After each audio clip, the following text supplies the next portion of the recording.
What up, everybody? It's your boy Adam. We're back at it. Another weekly live stream. I don't think I've missed one yet. How y'all doing? If you're watching the replay, feel free to give a shout out in the comments.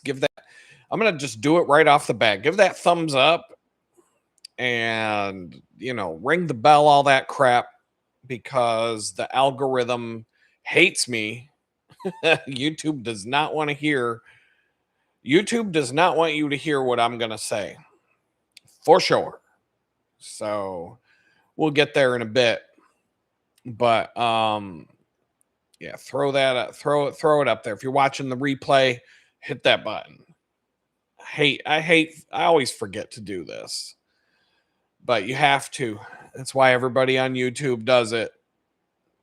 To some people to an annoying level, but I'm just gonna, leave it at that for now. I'll probably try to remember to do it a couple more times, but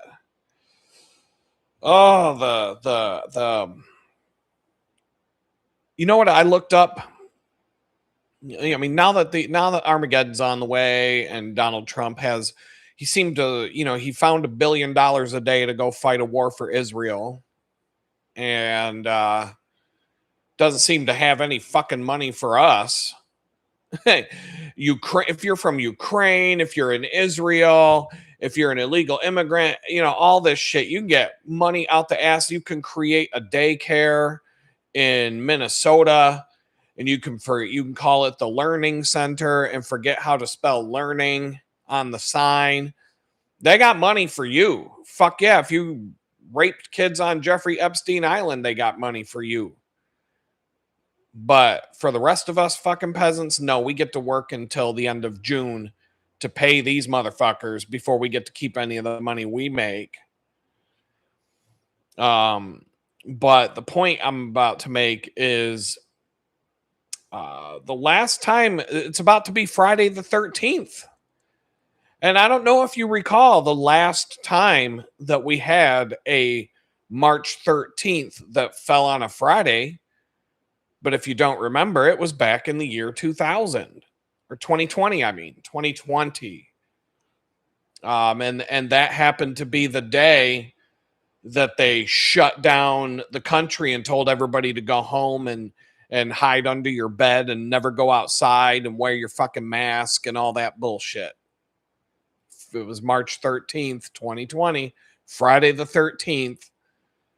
Because that was the last day I ever saw any of the people I worked with at the company. And on that day, this one idiot was making fun of the anti-vaxxers. And they did. I mean, this was March 13th, 2020. And he went into this whole thing about anti-vaxxers are going to ruin it for everybody. There was no experimental vaccine yet. And this guy had taken his flu shot back in November and was sick for 3 months. Hospitalized, sick. His doctor told him it was an adverse reaction to the flu shot. He was sick like 2 hours after he got his shot. And I'm looking at him and I'm like, you're a fucking idiot. You're the dumb motherfucker that just told us how you were sick for 3 months after your flu shot, and now you're making fun of the anti-vax crowd. You think you might be one of the ones that are a little bit skeptical, but no, you're a dumb motherfucking sheep. All those fucking retarded ass sheep that I used to work with there. Oh, but that was the last day I ever saw any of those people in person, was March 13th, 2020. And I told them that day. I told them on that day that I was going to get fired from this company because I won't take the shot. And that was after when he was making fun of the anti-vaxxers, I looked at everybody who were like nodding their heads, yup, yup, yup. And I said, well, I'll let you guys take it first and we'll see what happens. And then I'm still not going to take it. And they all just looked at me like I was the biggest asshole they'd ever met. And then I looked at them and said, and I know I'm going to get fired from this job for not taking that shot, even though it didn't even exist yet. And they're like, "Oh, geez, Adam, why don't you're taking it a little bit too far. That would never happen. They're not going to fire you for something like that." And then, right before Christmas 2021, I was fired for something like that, just like that. From my remote job where I worked from home. The only reason I was in the office that day is because I chose to be there. I didn't have to be there. Never had to go into the office. Was never required to go into the office. I would do it by choice sometimes. And my remote job I got fired from because I wouldn't take that shot. And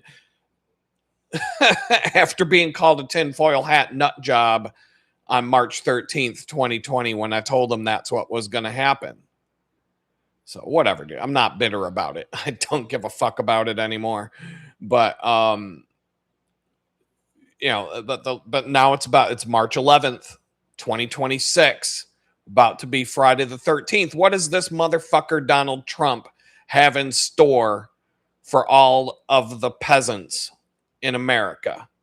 He's already getting ready to send your brothers, your sisters, your sons, and potentially your wives and daughters to go die for Israel in a war.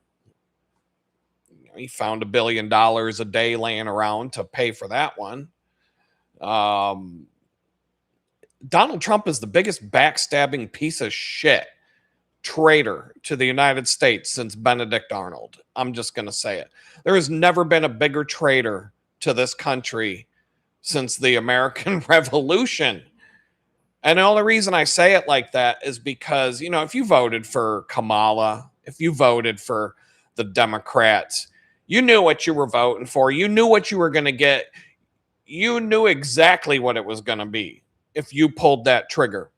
Bunch of blue-haired retards running around the White House with their dicks cut off and wearing a dress, even though they're boys, dancing through the hallways, running, being in charge of the military and all the woke bullshit that you've come to expect from that side of the fence. You knew what you were getting. Donald Trump ran on a platform of drain the swamp, get rid of the corruption, no more fucking bullshit wars, and all these other things. And he has just broken one promise after the next, after the next, after the next. I mean, within like a month or two after taking office, why do you think Elon Musk quit? Elon Musk decided to go uncover all the waste and the fraud, Doge, and he uncovered a whole bunch of waste and fraud like within a day. He had half of his Tesla dealerships burned to the ground. All these dumbass Democrats that kept telling us that we got to drive Elon Musk's electric cars or we don't give a shit about the environment turned on their own kind and started burning down all of their cars and scratching them and breaking windows and shaming anybody who drove a Tesla all of a sudden, burning, like I said, burning the dealerships to the ground and everything else. And then Donald Trump turns around and says, yeah, we're not going to do anything about all that fraud. Thanks, Elon. So Elon's like, I mean, granted, he's like the richest dude in the world. So big fucking deal at the end of the day. His bank account's still large, but he had to leave the White House. He's like, fuck this motherfucker. Oh, and by the way, Donald Trump's a child molester. Remember that? Remember when Elon Musk said that and they all fucking, and MAGA jumped up on him and beat him down. So now MAGA's against him. The Democrats hate him. Everybody hated him. It turns out Donald Trump's a fucking child molester, because why else would he be going to the extent of starting a war with Iran and doing all the shit that he's doing? His number one thing in his life right now is covering up that Jeffrey Epstein shit. Like, they are doing everything in their power to cover that up and sweep it under the rug and try to pretend it didn't happen and try to get the internet to stop talking about it. And that shit ain't going away. But I really wasn't like planning on getting right into it from the rip. I wanted, we wanted to get into some small talk and just kind of hang out for a bit before we go down that dark path. So maybe I'll back off for a minute and just talk about, what's going on in my life as I make my journey to come back from a fall, from the big fall. I can't even like keep my head straight. I'm so busy right now. I'm too busy to prepare for these live streams. I would love to be like throwing slides at you and links and have like a whole bunch of stuff like prepared to talk about, but I'm just going to have to wing it. And it's going to be like that for a while. I don't see any I don't see any I don't see any changes in the near future of me having time available to like prepare for a live stream that like 8 people are watching right now. You know what I mean? I got freelance work to do. I've got stuff that I actually have to do that I'm getting paid for. And I might make $100 in 6 months on YouTube right now with the way I'm doing ads and the number of videos I'm putting out and that kind of thing. So I'm just, it is what it is. I do have some collabs scheduled to do some there's a couple of people that have got some follower counts in the 6-figure follower counts that want to have me coming on, talk about whatever we're going to talk about, probably tinfoil hat stuff. So it's my people. Maybe they'll come in and maybe that'll increase the subscriber count, but YouTube sure as hell won't. They don't want you to hear what I have to say. We've known that. The very first time I called COVID a scam, they shut off my impressions overnight. They put up a big CDC warning on all of my videos saying Adam is a liar, Adam is giving you misinformation, blah, blah, blah. And unfortunately, we'll see how this all plays out. I'm just going to leave it at that. Let's see what else is going on. So yeah, I'm focused on my fitness right now, and I've been doing the gym for like 6 to 7 weeks. I think I'm on week 7 right now of like hardcore working out, and the weight is just stuck. My scale, it's like my fucking scale is broken. It has to be, because I have not lost a pound. I've gone up and down, but it's pretty much just a flat line on the scale. And so I decided to track my calories, my consumption of what I'm eating with my Fitness Pal. I already have an account. Everything was already set up. I just don't stick with that. That's a pain in the ass. So I'll do it for like maybe 2, maybe 3 weeks, maybe a month at the longest. And it just gives you an idea of like, yeah, if I take a frozen pizza, put a bunch of stuff on it, throw it in the oven because I'm too lazy to do anything today, well, that would be an appropriate thing to do on the days where you ride your bicycle 50 miles and work an 8-hour job of hard labor. No problem. You're within your calorie count. But on days like today is an off day, no gym, nothing else. I got to be careful because 2,000 calories is easy to hit, especially when you don't like healthy food, man. Let's just see. How many calories? How many?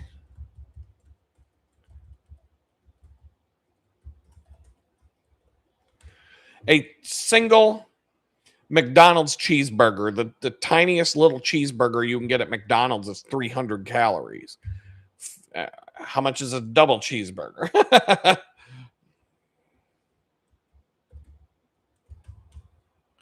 400. You add one piece of meat, now you're up to 437. That's a double cheeseburger from McDonald's. It's 437 calories. You eat 3 of them things, you're out. And I mean, you drink some fucking orange juice, whatever. You're already at the 2,000 mark, and you're not full. And so Um, I mean, yeah, it's so easy to go over the limit on my days off. And so I went on a no number one, since I went to the gym, since I've been going to the gym since January, middle of January. I have not one time gone through a drive-through, got a bag of shitty ass Mc fast food, burger, no Burger King, no McD's, no, not even Whataburger across the parking lot from the gym that I see every time I walk out that door. I'm over it now. I walk out of the door of the gym and I usually stop at the grocery store on the way home because I go to the prepared food section and I pick up stuff that I can just take home and eat straight out of the plastic thing that it comes in or whatever, and like chicken salad and stuff like that. And they've got this curry chicken salad that is so freaking good. Monday, I rode my bicycle to and from the bakery. That's 50 miles on the bicycle, 8 hours of hard labor. I came home and I decided to go to the grocery store and really like do a grocery run and fill my fridge with as much healthy food as I could think of. And I had a plan. I didn't just go blind. I made a list. I went um I cleaned out my fridge beforehand so it's spotless and organized, and which I have to do if I'm going to do this, if I'm going to dig deeper into this. So my fridge was clean. I went to the grocery store. I had a list. I didn't screw around. I didn't deviate from the list. I actually did pretty good for the money. I actually filled the small shopping cart, but it was like $140, which is ridiculous. But I probably could have filled one of those baskets with the two handles for under $100, which I've been having a hard time doing lately. So I've been finding better options. And so I bought a rotisserie chicken to eat before because I knew I was going to come home from the grocery store. 50 miles on the bicycle, 8 hours at a back-breaking labor job doing heavy lifting 50-pound bags and boxes all day, half the day, and then doing other stuff, standing on my feet the whole day. I knew I wasn't going to want to cook it, especially going grocery shopping, then coming home. I was falling out in the grocery store. I was getting to the point I could barely walk. So I bought a rotisserie chicken. I came home. I ate the whole damn chicken, the whole thing. But I'm going to look up how many calories that was because it wasn't even that bad.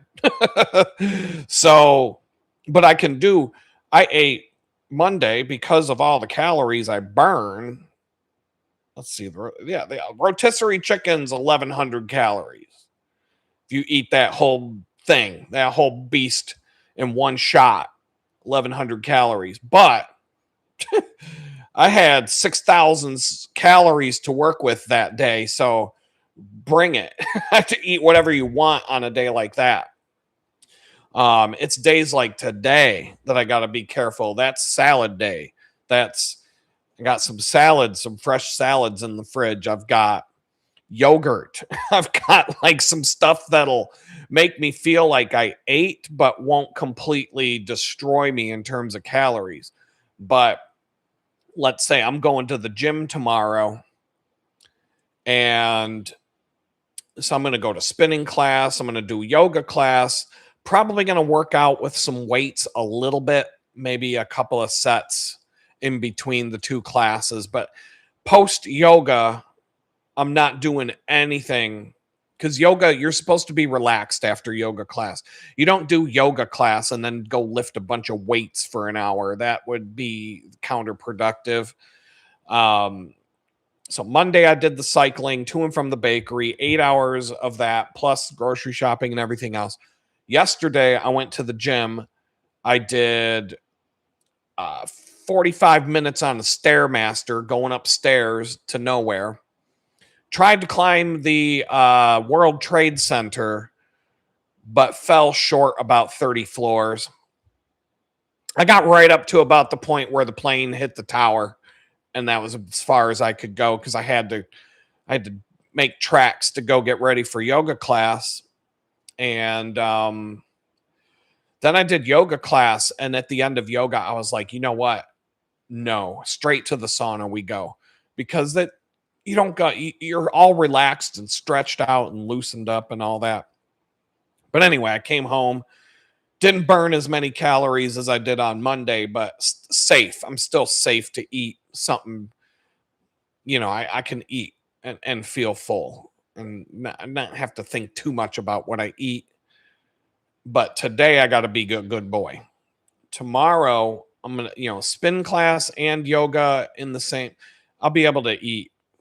I could come home and throw a frozen pizza in the oven if I'm just being lazy and I don't want to do anything, and I'll be fine. Calories, I'm not even going to hit that limit. Friday, I'm going to go on a 7-mile hike.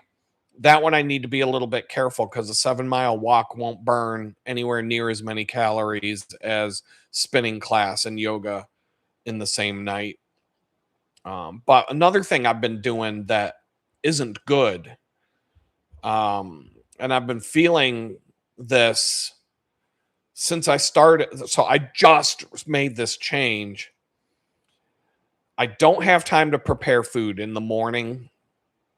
I just don't. I got to get right to work. I don't have time to cook bacon and eggs and all and just make stuff for breakfast. I don't. So I don't eat breakfast. I grab a coffee with some creamer, flavored creamer, whatever I've got, oat milk. I've been into the oat milk creamers lately. I might just start doing oat milk and coconut sugar. That's really good. But either way, I've been doing that every morning, but I'm not eating anything. And then there's been so many days where I don't eat all day long, don't eat a single bite of food. And then I go do some crazy ass workout at the gym, spinning class, followed by yoga class or weightlifting or whatever, like 4 hours of working out at the gym. I'm getting there at like 4:30, 4 hours, some quitting between 8 and 8:30, 3 to 4 hours of working out. Still no food in me. And then I come home and I eat whatever I want, basically. But then the next day I'm completely destroyed. And I'm just like, well, duh. You're going and working out the Tour de France riders ride their bicycles for 5 hours a day during the Tour de France. And they have to eat so many calories in order to be able to do it that you and I would not be able to eat that much food without barfing it up. And they have to do it in like the little squeeze gel packs and power bars and snack bars and high calorie like athlete food because you're not going to eat a steak while you're riding your bike. You're not going to be carrying a filet mignon in your back pocket. You're not going to be you can eat whatever you want, but they have to consume so many calories just to make it through a day of racing on the bike that if they stop eating on the bike for like an hour, they'll probably have to drop out of the race because it's so ridiculous now how much food you have to pack down. They have to train themselves to eat that much because your body won't even let you eat as many calories as they have to eat to just get through the day. And so I'm going to the gym and working out for 3 hours with no food for an entire day. And even though I'm not really feeling that, I don't like having food in my stomach when I work out at all, especially yoga class. Oh, that's the worst. But then the next day I'm just completely destroyed. And so I did a few things this week. I grabbed some Reese's peanut butter cup flavored protein powder to make protein shakes. And I got some protein bars. And so I've been doing that in the morning as soon as I wake up. One of these, and they're actually good. The shakes, this one particular brand I picked up it's actually really good. Like I will drink it. So I'll make 2 of those. I'll do one in the morning. I'll have one sitting in the fridge, come back from the gym, just chug that thing. But just the last, let's see, I don't know, Saturday, Sunday, Monday, Tuesday. I'm on like 5 days of making sure 100% that I eat breakfast, protein bar, protein shake, whatever else. And I'm already feeling like 100 times better. Like every day I'm waking up with more energy and I'm not feeling this. I don't feel like I'm as destroyed. I'm coming back from the gym. I have more energy at night. I can, part of it is because my body's getting used to training this hard, but the other part of it is because I'm not going to the gym with no energy.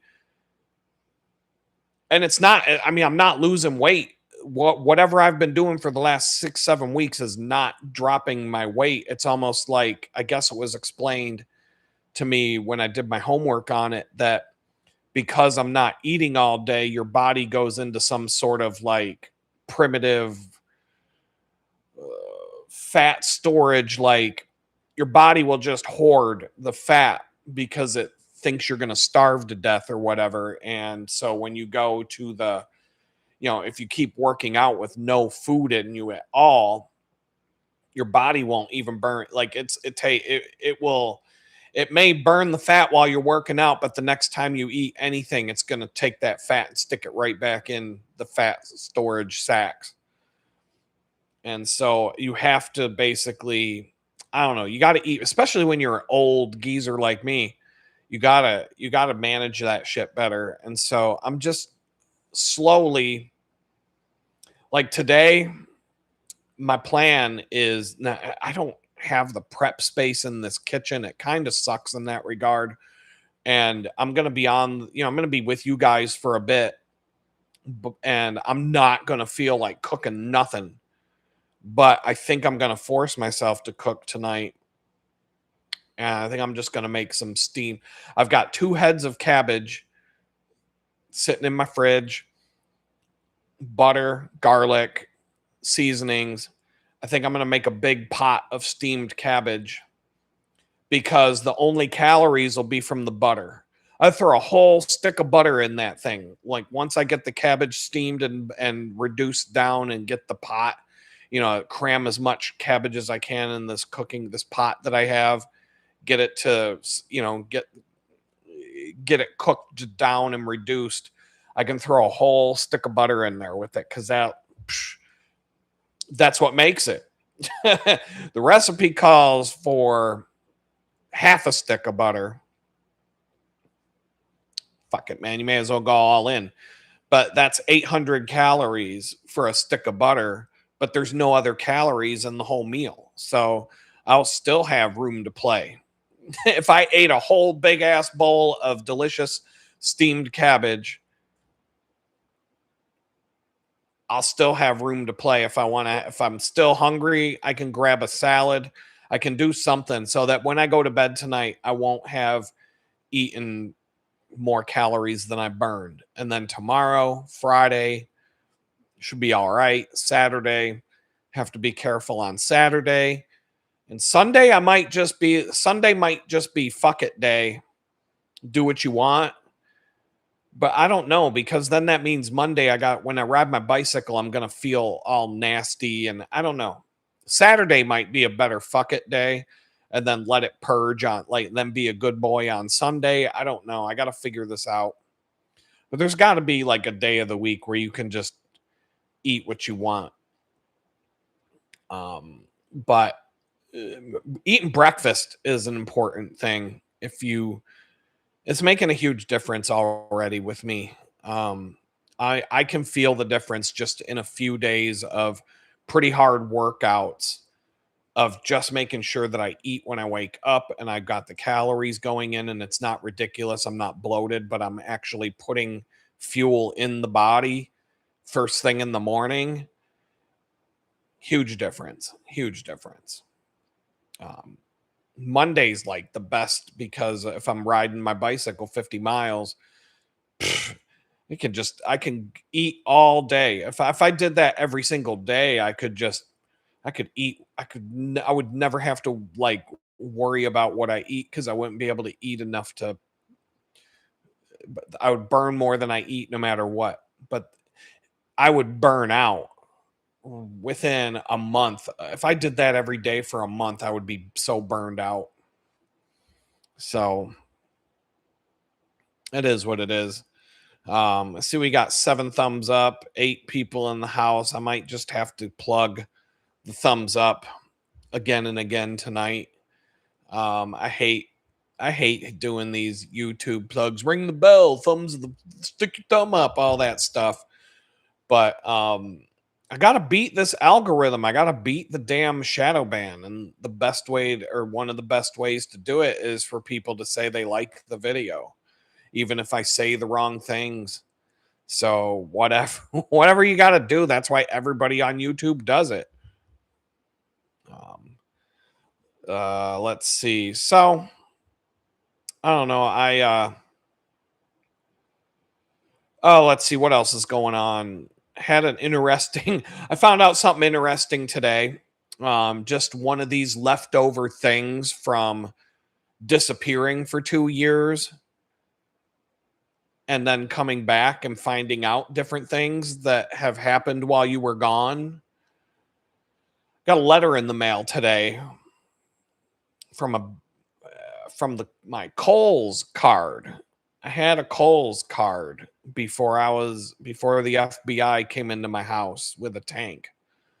And I only had like a $300 limit on that card, but I mean, what the hell am I going to buy at Kohl's? I mean, I don't buy clothes more than once every 6 months. I hate going clothing shopping.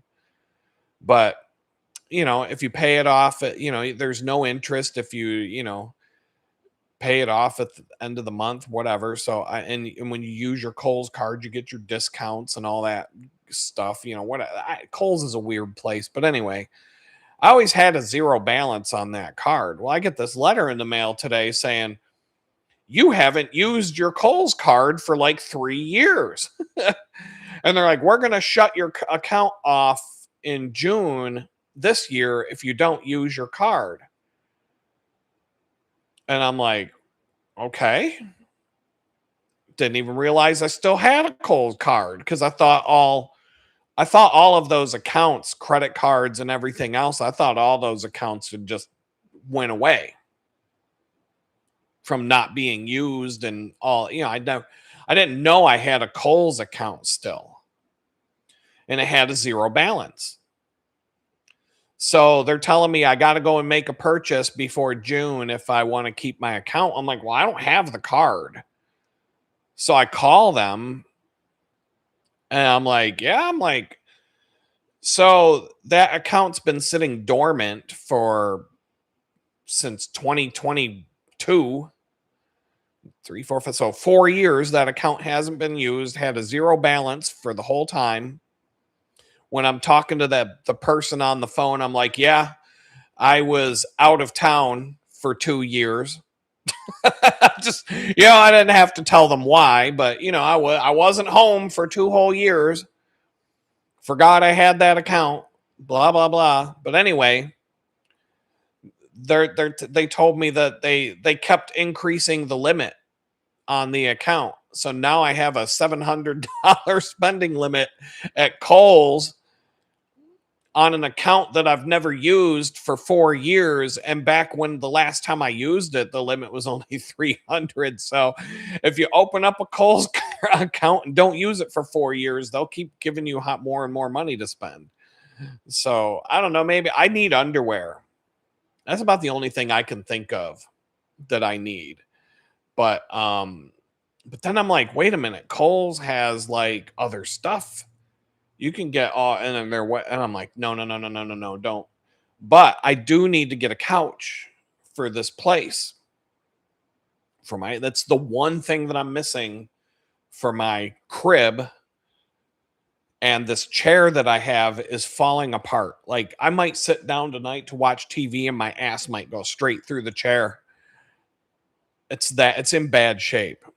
It is a piece of junk chair. I've been using it since last April. So I guess I got my money's worth out of it. I sit in it pretty much every day at some point.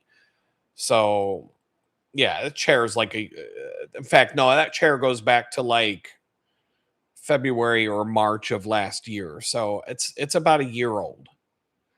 And it was junk to begin with. So I'm not in a race, but anyway, Kohl's got them boneless couches that I could just have shipped to my house. So if I can find one that's not super expensive, that might be what I use that card for when it comes in the mail. When they said they're sending me a new card. They canceled the one that disappeared and the one that I haven't used for 4 years, and they're sending me a fresh card.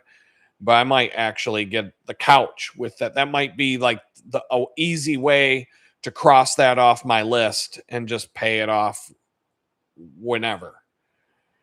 So that might be what I do with it. And that will be the last thing that was on the list for my crib. So I don't know. That's another interesting thing. I mean, it makes me wonder, like, how much other crap is out there. Like, do I have money in another random account 5 years from now? Somebody's going to be like, hey, what about this or that? Or I don't even know. Like the random things that you find out 3 years after you get home from, or how long has it been? 2 years after you get home from federal prison, you're still finding out shit that you had no idea about. Oh, I mean, nothing. The only thing that would be more traumatic and more life-changing and flipping your whole world upside down than that would be if you died. Like nothing. I still wonder sometimes if I got killed that night and I woke up in hell. And like there are days where I'm going to feel like that for the rest of my life, because the whole theory is like hell is eternity. So that's a long time, It's been 2022, 3, 4, 5. It hasn't even been 4 years since that night the FBI came to my house. And if I got shot and killed, how would I know? Especially if they took me out with a headshot.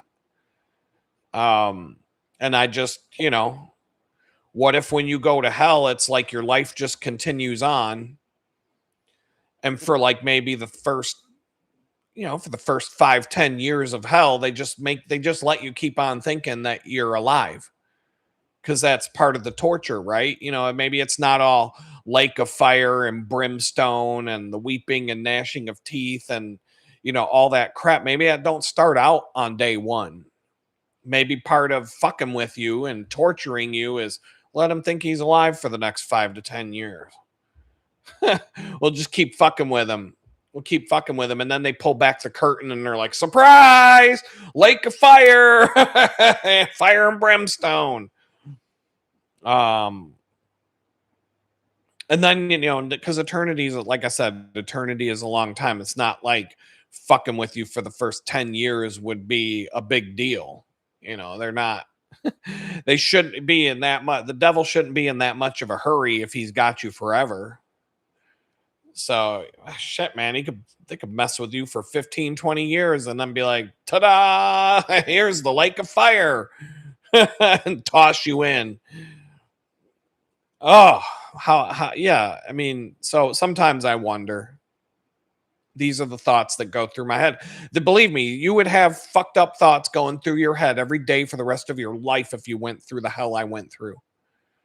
There's just nothing you can do about it except accept it for what it is and, move on. So what else can I talk about? I don't know. There's a lot of we're 40 minutes in. A little bit tired. Don't feel like shaving.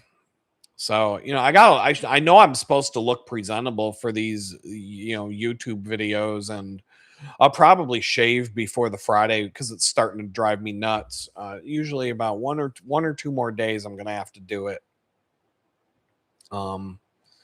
I think I'm just going to start taking my shaving kit to the gym with a little handheld mirror and do it like you do in prison where you just have your handheld mirror and you shave in the shower. I might just do that because I'll actually keep up with it better if I do it that way. Um, but I hate shaving. I hate shaving, but I hate having hair on my face too. So it's a catch 22 right there. I can't. Oh, I've tried having a beard once or twice. Hockey, hockey playoffs, Pittsburgh Penguins. I would do the playoff beard, so I would be clean shaven on game one of the first round of the Stanley Cup playoffs, and then I had like a rule that at the end of I would just let it grow, and then at the end of each round, if they advance to the next round, I'll get out the beard trimmer and I'll trim it up and make it all tidy.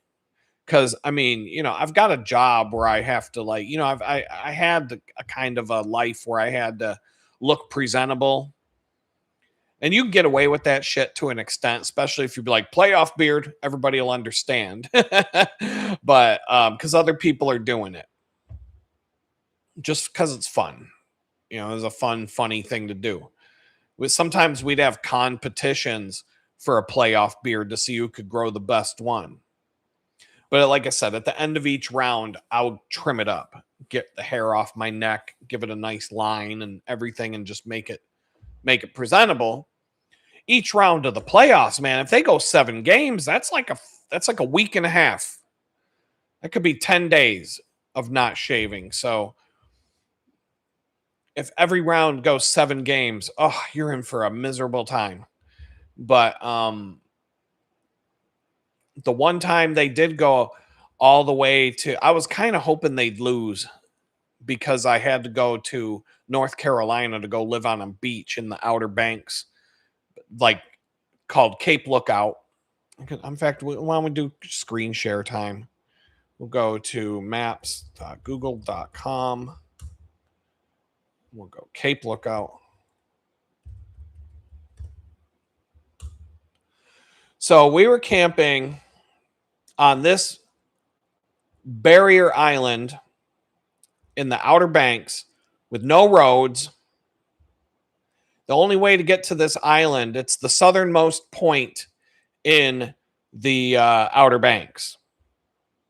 So to get to this island, you need to take a ferry. You need to get your vehicle. You take a ferry across, and there's no roads. It's just a big sandbar. That's what you're camping on. You can see people are camping. So we were camped like the ferry from Davis takes you right here. We were camped like, I'm going to say we were camped in this stretch here, somewhere around here. All right. So we're camping. You just drive up and down the beach. So here's some happy campers right here. We had like 5 miles of this beach to ourselves. Like the nearest campers were like down there and up here. So that was fun. But it's like the middle of June or whatever. It's like the middle towards the end of June. And the hockey playoffs are still going on. And I'm living out on there's no trees. It's just sand and water and beach and sun baking down on you for a whole week out here on this island. You have to bring everything with you that you need. They do have these cabins that the National Park Service built in this one area. I don't even think these cabins have electricity. And there is this one little, like, call it like a camp store. It's like the National Park office here. And they sell ice. So you can, if you need ice, you can get ice. But this island's like 20 something miles long. And we just spent the day with the top down on the Jeep, driving up and down the island, doing all kinds of stuff. Like almost got stuck in the sand down here because this area is heavily traveled and the sand is real loose, and you can get yourself in a jam. If you need to get a tow, it's like $2,000 for a tow. So you got to be careful. Other people will try and, I mean, I had towing straps and sand, I had shovels. I had the means to, if I got myself stuck in the sand, I could probably get it unstuck. But you also have to watch out because when that tide comes in, you could lose your vehicle. But anyway, some happy campers right here. And you can see as you zoom out, ain't no neighbors, not too many neighbors, especially the farther away you go from where the ferry drops you off. If you're up in this area, here's some more happy. These just gone. You could tell they're on a joyride, etc. But I had this horrendously thick beard because it was the final round of the playoffs. They were going 7 games. It was against the Detroit Red Wings, and I think the previous year the Red Wings had beat the Penguins to get the cup. And so it was like a rematch of the previous year, and the Penguins won this time. But when we left this damn island, we drove all the way up to Virginia, through Shenandoah National Park. We just like took a little joyride on the way home. And the last game of the playoffs, we watched from the hotel that night. And then we went home the next day, fully home. And it was a crazy, crazy thing. But that beard, oh my God, but with the salt and the sand and the heat, oh my God, my face, I could not wait to get that thing off my face. But I ended up waiting until I went to the parade in downtown Pittsburgh, and the ticker tape parade or whatever, and I took a lot of photos. And then I went home. I went straight to where because I needed a haircut too. I went straight to the salon where I get my hair did. And I asked the woman at the salon, I'm like, can you just take the beard trimmer and like get this whole thing off my face before I go home? She was like, sure thing. But she just trimmed it down with the beard trimmer. And then I went home and shaved it clean. But the girl I was dating at the time, it was kind of funny because she had met me. The playoffs had already been through round 1, so I already had a beard that was thicker than what I'm rocking right now when she met me, and that thing was like out to here when the playoffs were done and the Stanley Cup was done. So she was used to me having a full-on beard, and that's only like maybe that's the only time in my life I had a beard that big. I got a couple pictures of it somewhere, but that shit was wild. And so the first time she saw me with my beard off, she's like, oh my God, what the fuck did you do? You motherfucker. Like, she was so mad. Girls, man, girls hate it when you shave your beard off. But if you never had one in the first place, then it ain't no thing. But when you have one and you get rid of it, oh, they don't like that. And and just look on YouTube. There's tons of videos. If you're doom scrolling, you're bound to find a video of guys shaving off their beard, and then like they'll walk into the room where their children are, and the children start crying, and the wife gets all mad, and but it's true. We used to make fun of my stepdad. He used to rock a beard, but every once in a while, for whatever reason, he would shave it off. He would look so fucking weird every time he did that. Every time he did that, we would all be laughing, making fun of him, all this and that and the other thing. And I'm like, I'm just glad I'm like right at the limit today. Like tomorrow I'm going to have to shave or it's going to drive me insane. So I'll probably just shave at the gym. Just fucking wash it down the shower drain. do a little quick. That'll be more convenient than doing it at home, to be honest, because I would actually do it.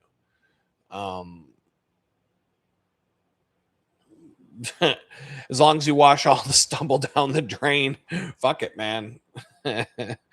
um, but anyway, oh, what else is going on? I don't know. Nobody's chatting today. That's kind of weird. Usually there's people chatting it up in the chat. Oh, what's going on? But oh well, we can I wonder if Blue Sky is in the house today, because we could jump into doing her favorite part of the show. But if not, I'll just wait for a minute. um, all the usual suspects aren't. It's probably because of the clock change. All that nonsense. What about that? Are we? Can we be done with that? Can we be done with the changing of the clocks twice a year? I mean, this goes right in with the this goes right in with the whole sheep, the whole herding the sheep to the slaughterhouse. This whole changing the clocks thing that they do to us twice a year, it's designed to keep us dumb, keep us worn out, tired, easy to rule over. I have so many examples of things that they do that are subtle, that if you look at life, if you look at from the perspective of we're ruled over by a bunch of satanic child molesting scumbags who want to keep their power no matter what, when you know this, then you look through the world, you look at everything in the world through that lens, which is another word for it is reality. You look through the world with reality covered glasses. So many things make sense that don't make sense until you put on those glasses. And one of those things is the changing of the clocks, because I'm 50 years old. So that means I've had to do this shit 100 times. I've had to change the clocks back and forth 100 fucking times throughout my life. And I can 100%, I can guarantee you, not one single time, not once, not even one time in my life have I ever heard somebody tell me that they like changing the clocks. Not one time. I have never, in my entire life, I have never heard another human being say that they like changing the clocks. The only thing that they might say is something along the lines of which one they prefer. Because some people would prefer to just leave them on standard time and never do the daylight savings time again. Or we go to daylight savings time and leave it there permanently. That's my camp. I would rather have later sunsets. Later sunrise, later sunset. Because when the middle of winter gets here and the sun goes down at 5 o'clock, I think part of the reason why they do that shit is because when all the peasants are getting out of their 9 to 5 jobs at 5 o'clock and it's already dark outside and it's winter and it's cold and miserable, especially if you live up north, haha, just another fuck you to the peasants that they want to keep control over. Make it so that they never see the fucking sun while they're locked in their cubicles all day or locked at their shitty ass job. You go in and it's dark, you come out, it's dark.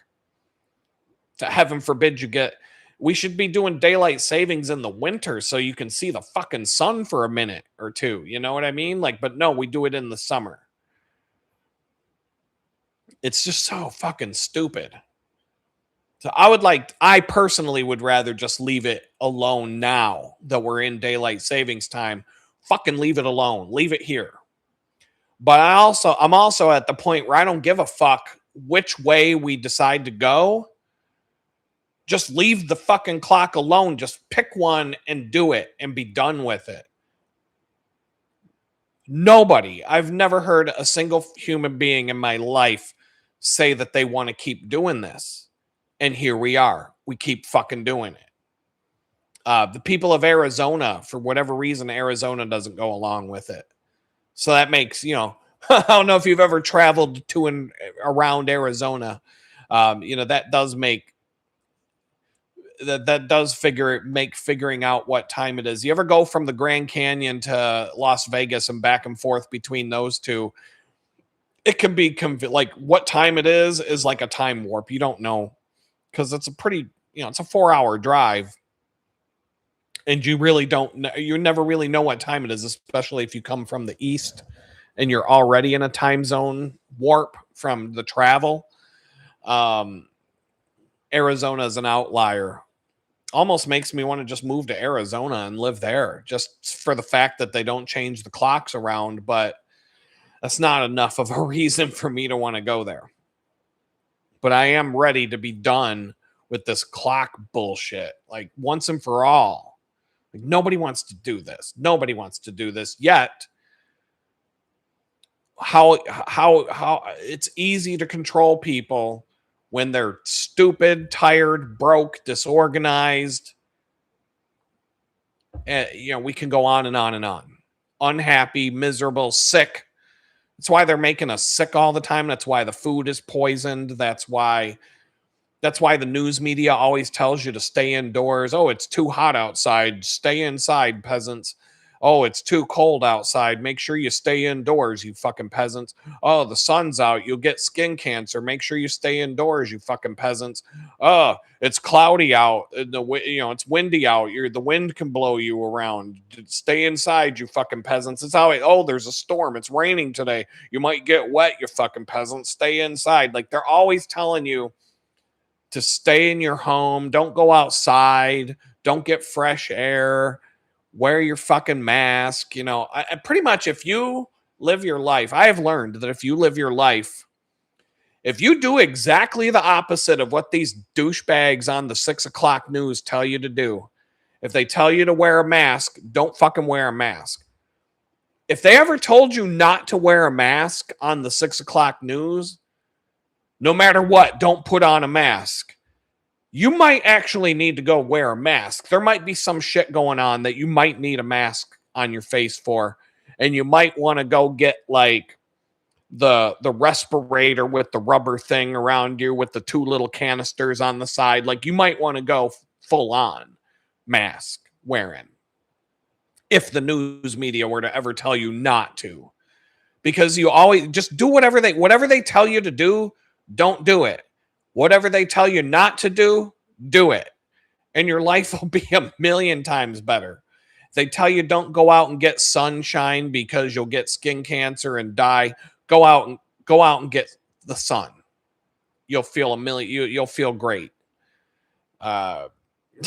Whatever, I'm telling you, whatever they tell you to do, don't do it. Whatever they don't tell you not to do it.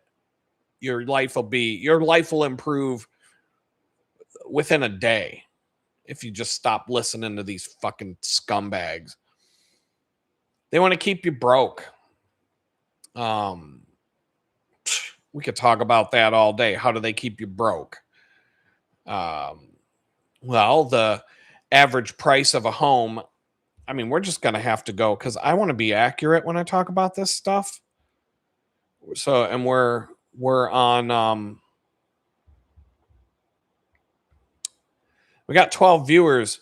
I'm gonna keep doing this all day to see what happens to the algorithm. But throw that thumbs up if you haven't done it already. But don't do it if you don't want to. If you think this video sucks, give it a thumbs down. I don't give a shit. Just do something. Let's see. There you go. There's the plug again. But I'm gonna go to this. I'm gonna look something up here. We might have to go to like Google Gemini. That sounds like the one for today. We're going to go screen share. We'll go. All right. Clean view here. Let's see what we got. Okay. What did I want to ask? What was the average house price in the United States? How far do we want to go back? In 1950.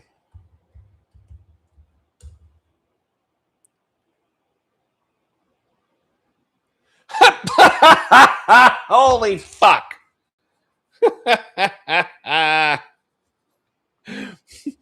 And okay, so they're going to keep you broke. Number one, they want to keep you broke. We're going to talk about this for a minute. Because there's many other things that they're doing to us.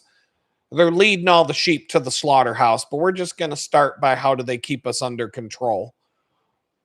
In 1950, the median house price in the United States was $7,354. So when your grandfather and your grandmother are calling you a lazy piece of shit, and the reason you can't afford a fucking house is because you went to Starbucks too many times last week. Be like, motherfucker, your house was $7,000 and a 6-pack of Budweiser when you bought your fucking house. But what does a house cost today? Let's find out, because we've talked about this before. Here, just copy and paste. What was the average house price in the United States in 2025? Because, we're not going to have this year's.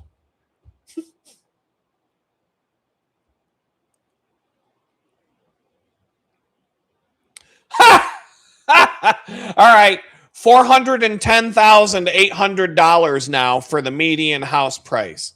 So let's just do some math here. What is the percent increase from $7,354 to $410,800? You'll see where I'm going here in a minute.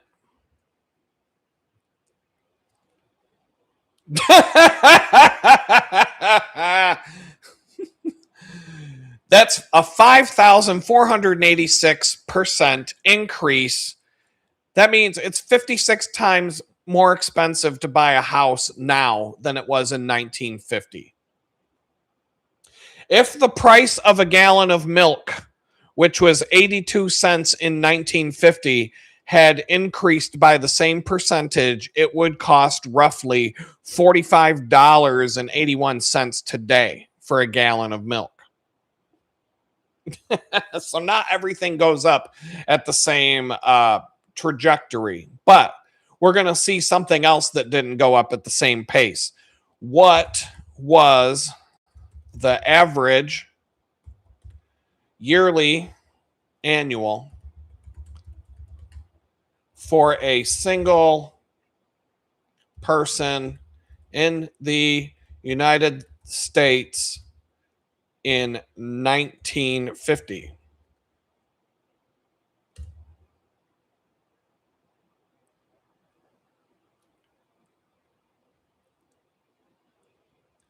All right, so back in 1950, the individual median income was around $2,000 per year.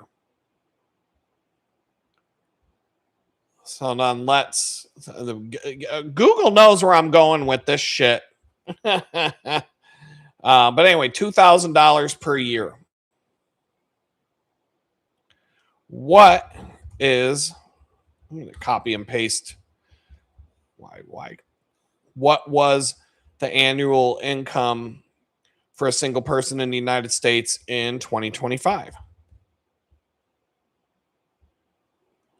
So we're looking at a 75-year gap.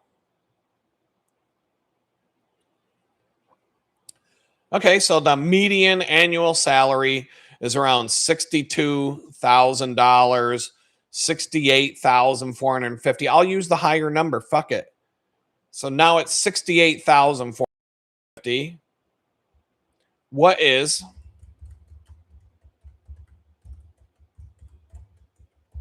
between 2,000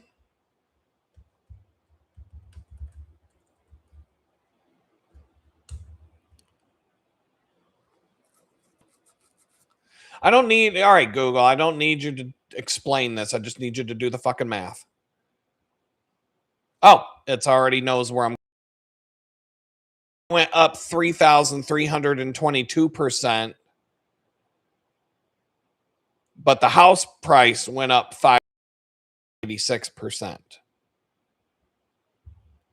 So the house prices go up 1.6 times faster than the incomes. And I think this is pretty conservative math here, or pretty conservative data. But, I want to be accurate. So we're going to, I'm just going to assume that this is giving me accurate information here. So the average income in a 75-year stretch has only increased 3,000%, but the average house price went up 5,000%. And now what was it? What was the cost of the house? That $7,000 house is now,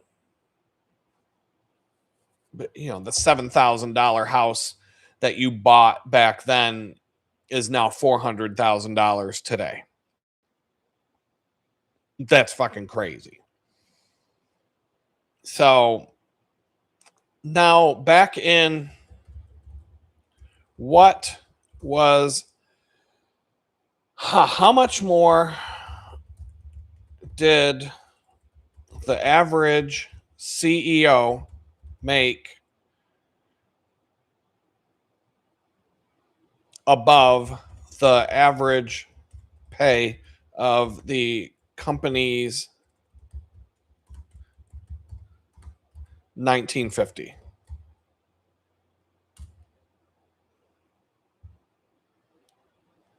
So on average, I love how fast this is.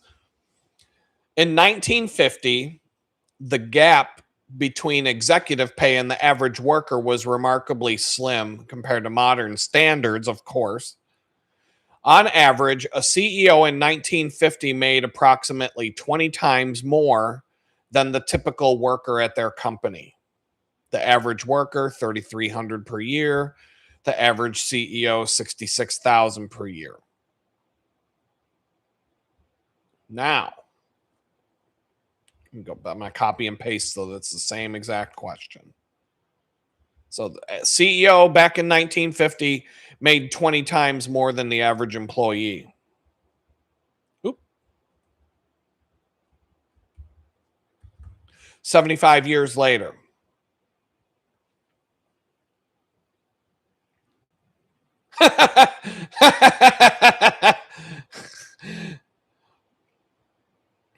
In 2025, the gap between executive compensation and the average worker continued to widen. Imagine that, reaching new historical heights.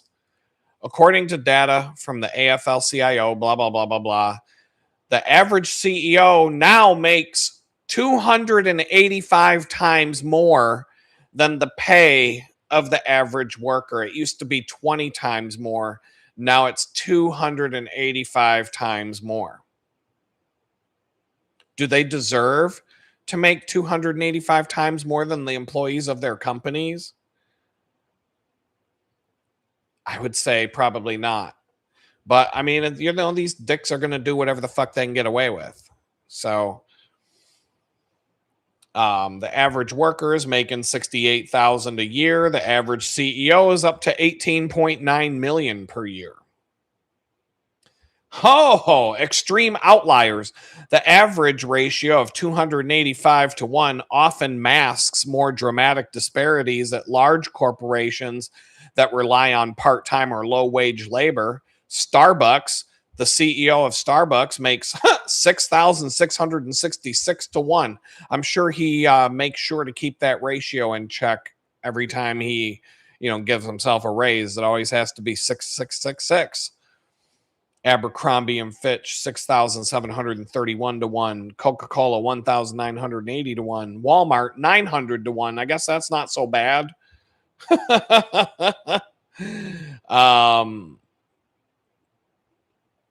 So yeah, the people at the top are paying themselves more, and you're just getting the crumbs that fell off their fucking table at this point. How are they doing this? How are they doing this? I'm just winging it. I'm not, I'll look up some things here and there as we need to dig in. But what's one of the best ways that they get away with this shit? They're gutting the employee. Not only are they paying you less and less and less and less and less, disguised as you're making, on paper, it looks like you're making more and more money, but you're actually making less and less money over time because the cost of a house went up way faster than the amount of money you made went up. The CEO is making way fucking more money above and beyond what you make than they were back then.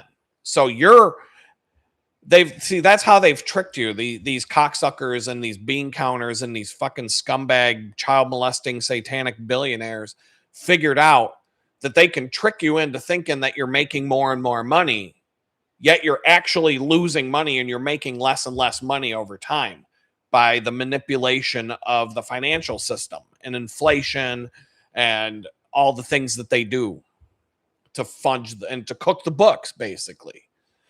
And so, like, what are some of the things that they do at the workplace to do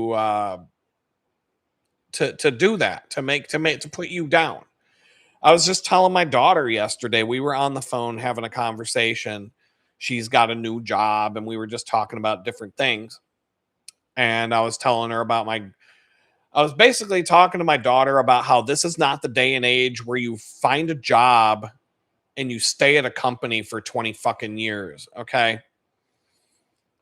I could talk about this one thing for an hour and a half and never, like, I don't know how to cap it to be like friendly to the live stream.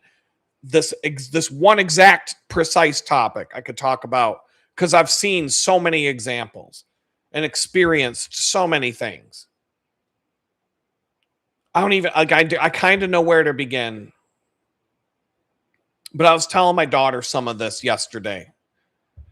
And, I could, we were I had to cap it.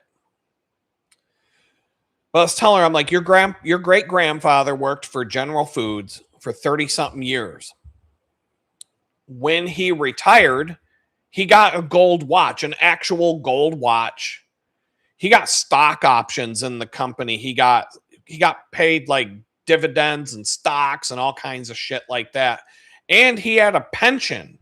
And I'm trying to explain, like, now you got to explain to these fucking kids what a pension is, because now it's a 401k. And I'm like, no, it's not a 401k where you take money out of your paycheck and you put it in a thing that hopefully, if these crooked cocksuckers don't tank the stock market, you might be able to get some money for that later on when you retire or whatever, you reach a certain age, you might get to have some of that money that you took out of your paycheck and put away. No, a pension is when you work for a company for a bunch of time and then you don't anymore and they just keep paying you. You didn't put any money in on that. You didn't take money out of your paycheck and put it in some fucking, Las Vegas casino stock market bullshit to hopefully get money from that someday. No, the company just pays you. You retire, you work for a company for 30 fucking years. They pay you. They just pay you till you die. You just get a paycheck till you die. It's not as much as you were making when you worked for them, but it helps. It's a reward. It's a thank you. Thank you for all of your years of service. Now you're too old, but we know that you're too old to work here anymore, and we know that you gave up 30 years of your life to help us, so we're going to help you. Now, now when you work for a company for 30 years, fuck, dude. You want to hear 15 fucking crazy stories? Because I swear to God, I could 1, 2, 3, 4, 5, 6, 7, 8, 9, 10, 11, 12, 13, 14, 15. I could give you 15 concrete examples and specifics about why you don't work for a company for 25 fucking years. Let's start. Number 1. I'm not going to go all 15. I'm just going to give you like maybe 3 to 5. Number 1, I used to do work for a major bank in Pittsburgh. Use your fucking imagination to figure out which one that was. And I designed their employee rewards websites. they'd have like internal contests, and I designed a lot of different websites to reward that were based on employee reward programs, whether it would be a contest that they're running. They had this one contest that they ran every year for the internal employees, and the best employees, the ones who did the most, got the most points or whatever, would get some pretty decent prizes and whatnot. But they had this one employee reward redemption website, so that like this was for employees that had reached certain milestones, anniversaries. If you've been there for 5 years, if you've been there for 10 years, 15 years, 20, 25 years, etc. Remember, my grandfather got a gold watch, an actual gold fucking watch. Like, it probably wasn't a Rolex, but it was a sweet watch. It was like, you know, it was at least a Bulova, or it was, you know, it wasn't a fucking Timex. It was some classy shit. He got all kinds of shit, but he got an actual gold watch for the 30 years. Okay. When this bank, I got the emails from the people. Now I was the one who put together the website. So the whole catalog of what you could pick. So when you reached your 25-mile milestone, your 25-year milestone, they had a website that's on. You go to this website, you log in as your employee information and whatever, and you're given a catalog to pick from. And they have watches in the fucking catalog. They had a watch, but I'm telling you, it's the same goddamn watch that you would see in the jewelry cabinet at Walmart for $10 to $15. You know what I'm talking about? Like the watch. You ever look at what? I don't know if you're into watches. Most guys are to some extent. I love watches. I used to have a couple of pricey ones, but I'm talking like $500 range, not thousands of dollar range. But I have an eye for detail when it comes to a watch. If I see a watch that looks like a chronograph, and what a chronograph is where it has, you know, like it might have the second hand, minute hand, and an hour hand, but it also has like a built-in stopwatch function where you hit a couple of buttons and it turns into a stopwatch, and either the main dial, the second hand might spin and actually be a tenth of a second or whatever, and then the minute hand becomes the second hand, and et cetera, et cetera. Or some of the chronographs have 3 extra dials for second, tenth of a second, minute, or whatever. But all the little dials and all the dials move. The hands dials, all the hands. If there's like, you know, the minute hand, second hand, hour hand, and then it's got all these other little readouts on it. Each one of those has a hand. They all move and they all have a function. But on the really cheap ones, it'll look like a chronograph, but all of those hands, all those extra hands are just printed on a piece of fucking cardboard or something that's shoved in there. So look fancy, but there's no actual hands or movement on any of that shit. It's just printed on a fucking piece of plastic and stuck in there to look. Sometimes they're embossed, but that's like a cheap ass watch. That's like a $10 watch. That's why if I'm buying a $10 shit ass $15 watch, I'm not going to buy one that has fake hands, fake movements. If it's straight up just a basic bitch watch with a minute hand and an hour hand and a band and a plastic crystal or whatever, I'm going for that one because at least it doesn't pretend to be something it's not. But anyway, the watch that you would get from this bank after 25 years of service was like a $10 Walmart fucking watch. And I'm telling you, this happened 10 times a month. I would get because I got, like I said, when an employee would email or fill out the form to contact the bank, a copy of that went into an email box that I had access to, because I didn't like pay that close attention to it but it was just for me to know everything's working right. And every time I would go into that email box and I'd see all the messages that had come through over the last 3 months, I'd just start clicking on them.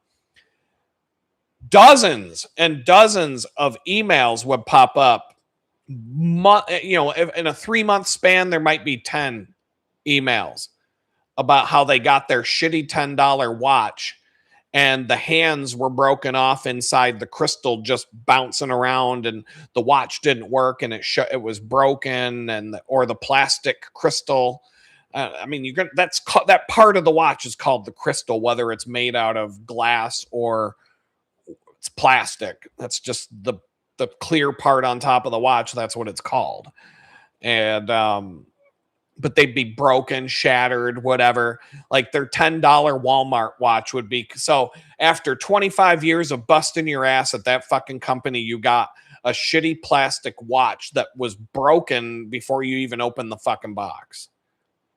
When my grandfather worked 30 years for General Foods and retired, he got an actual fucking gold watch. Like the watch itself was probably worth, could have been $1,000 watch for all I know. At least 500. It was a real watch, the real deal, a good one.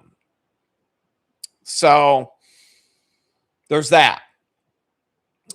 My mother and my stepfather both worked for Kodak. Kodak's what was at the time. Kodak isn't shit today, but back in the 80s, back when I was growing up, Gen X, Kodak was the biggest employer in Rochester, New York.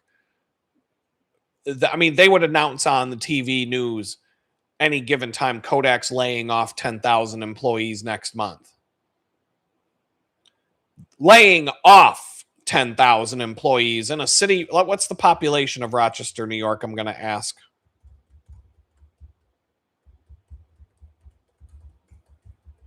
Right now, the population of Rochester, New York is 205,000 people. The metropolitan area, 1 million, a million people who live in that region. How many people in 1990? I can't believe AI can find this shit, but how many people? So in 1990, 145,000 people worked for Kodak. Worldwide. But in a city, most of it was all in Rochester. A city of 200,000 people, 145,000 of those people worked at one fucking company. It's almost like the company town. Okay. Now, how many people?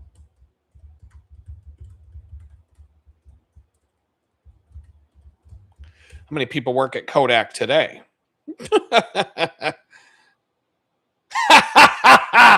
100. So Kodak, okay.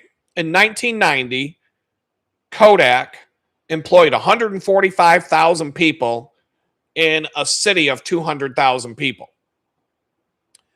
In 2026, today, Kodak employs 3,900 people worldwide. Oh my God. Imagine that. So I was watching that rocket ship crash and burn. Fuck that company. I'll talk shit about them all day. Both of my parents worked for them. My aunts, uncles, so many. I would say like a third of the people I knew worked for them. Adults that I knew when I was a teenager worked for them. My mother was one of the highest ranking women in the manufacturing division. She worked with you remember all the disposable cameras? She worked for that division. And so she was a plastics technician, whatever the hell, tooled the machines, worked with the engineers to be able to produce those cameras. She had been there. My stepdad was there till he died.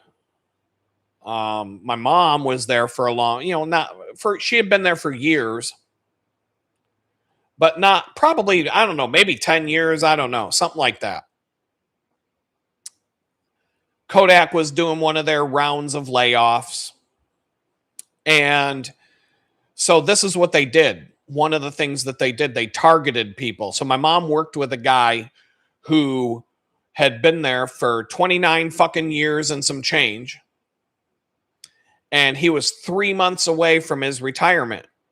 And his retirement was pension. Like, this was, they still hadn't been able to weed out the pensioners, and switch over to the you pay for your retirement, you fucking piece of shit.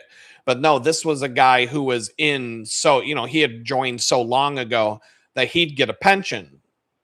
He'd get paid for the rest of his life and all kinds of stuff, retirement benefits that they had.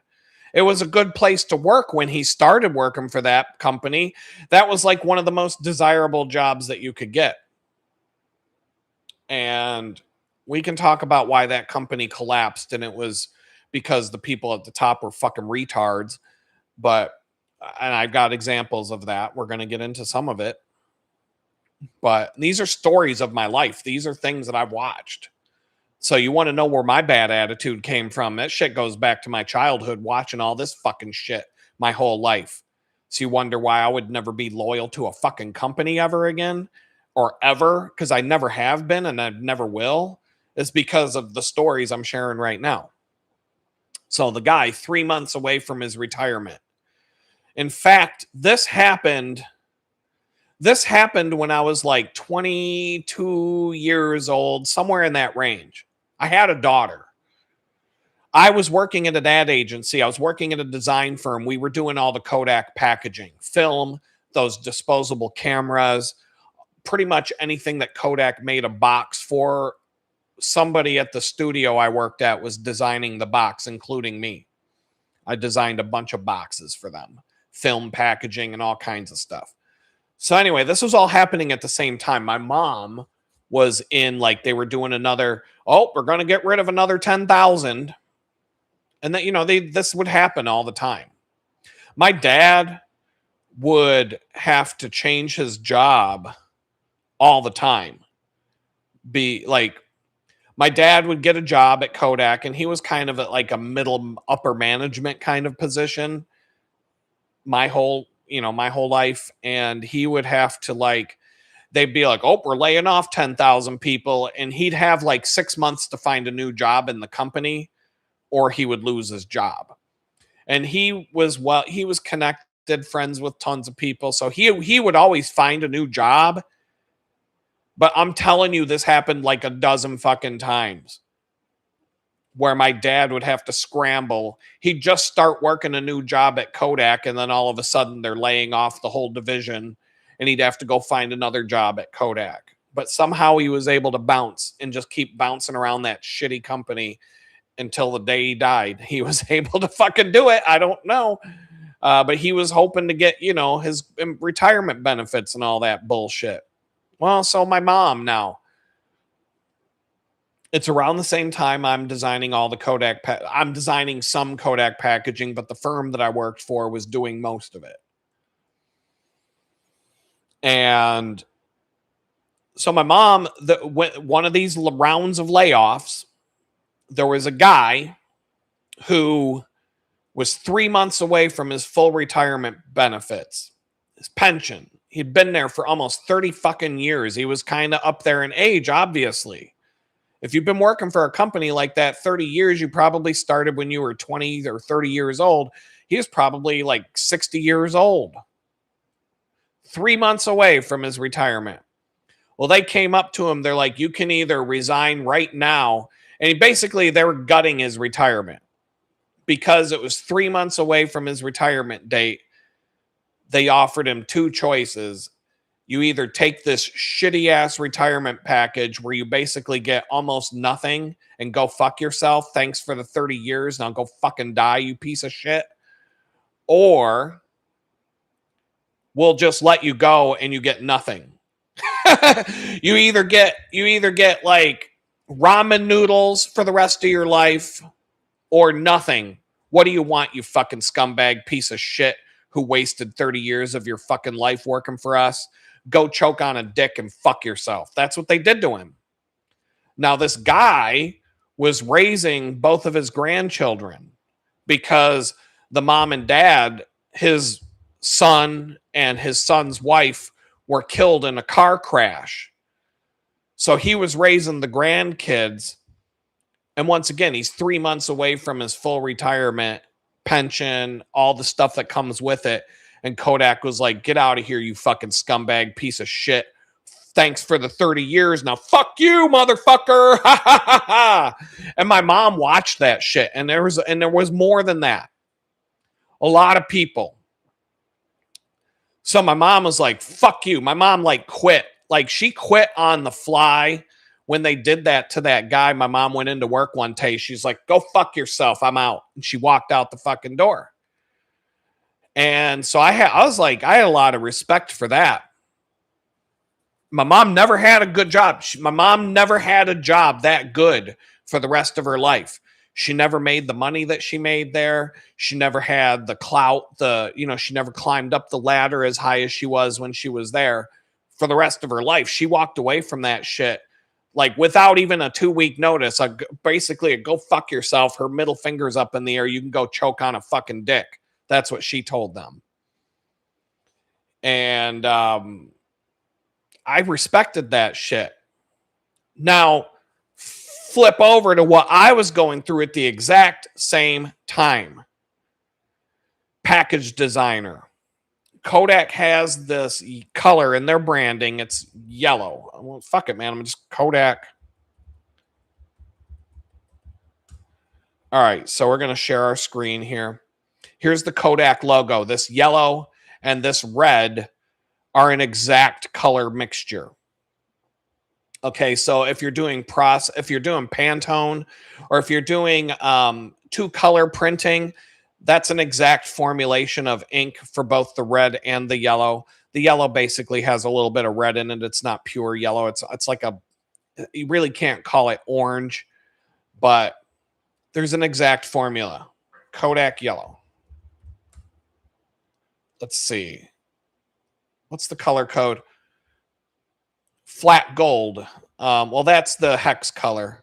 What Pantone?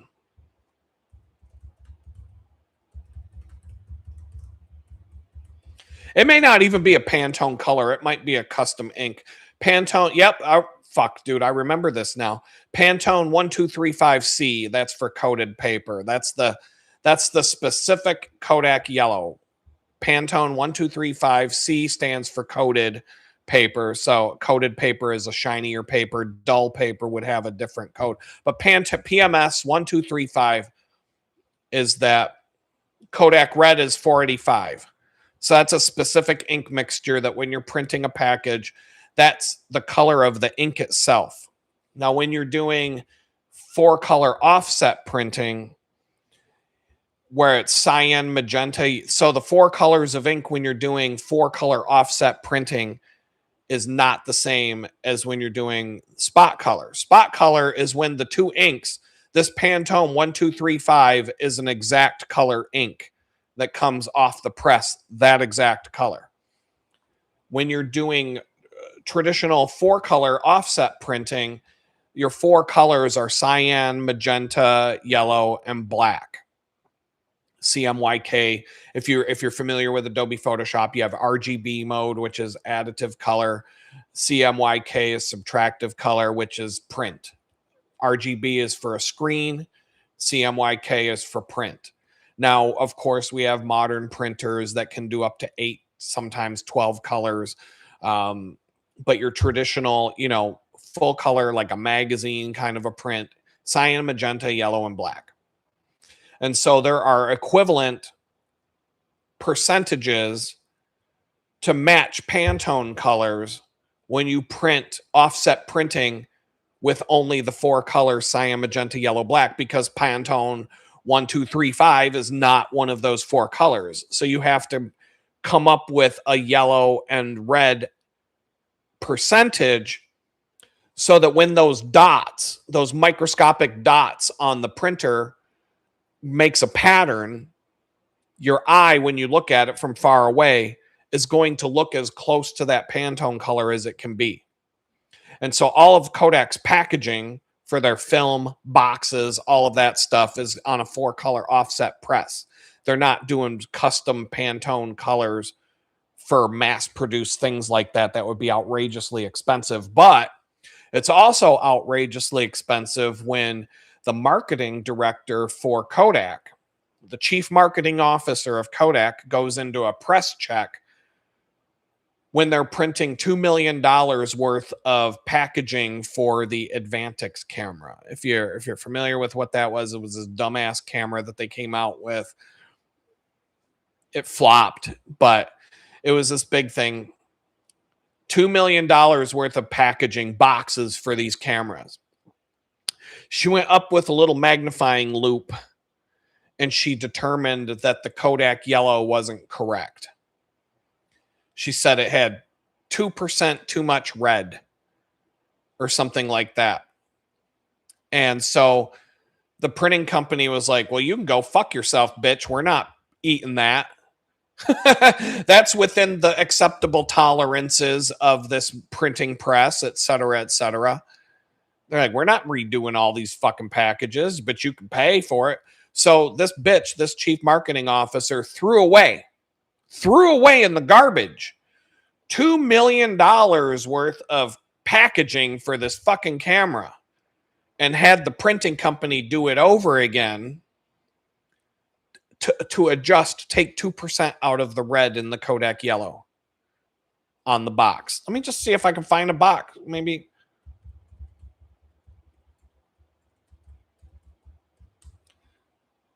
I'm just looking for.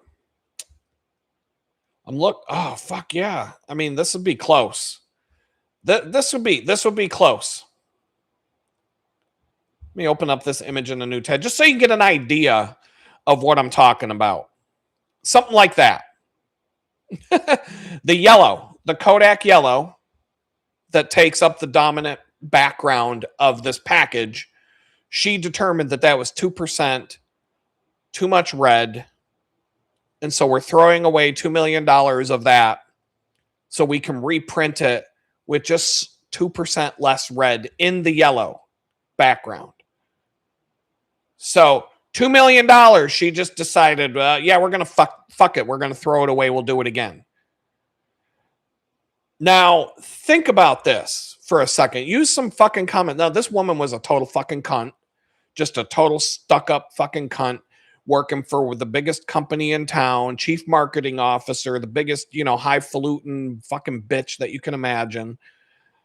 And so she could just, they had a faucet that you turn on and money comes out of it. So $2 million, who fucking cares? Fuck them. Who cares? We'll just do it again. Throw it away. We'll do it again. This is packaging that's going to be sitting in a fucking grocery store. Wegmans. What's the lighting like at the grocery store? It's dim, especially in Wegmans. I don't know if you've ever been in a Wegmans, but their lighting is dim. That's one of the dimmest grocery stores that you could go into, honestly. Like the H-E-B that I shop at now is bright compared to that, but grocery store lighting is not super bright. It's not consistent.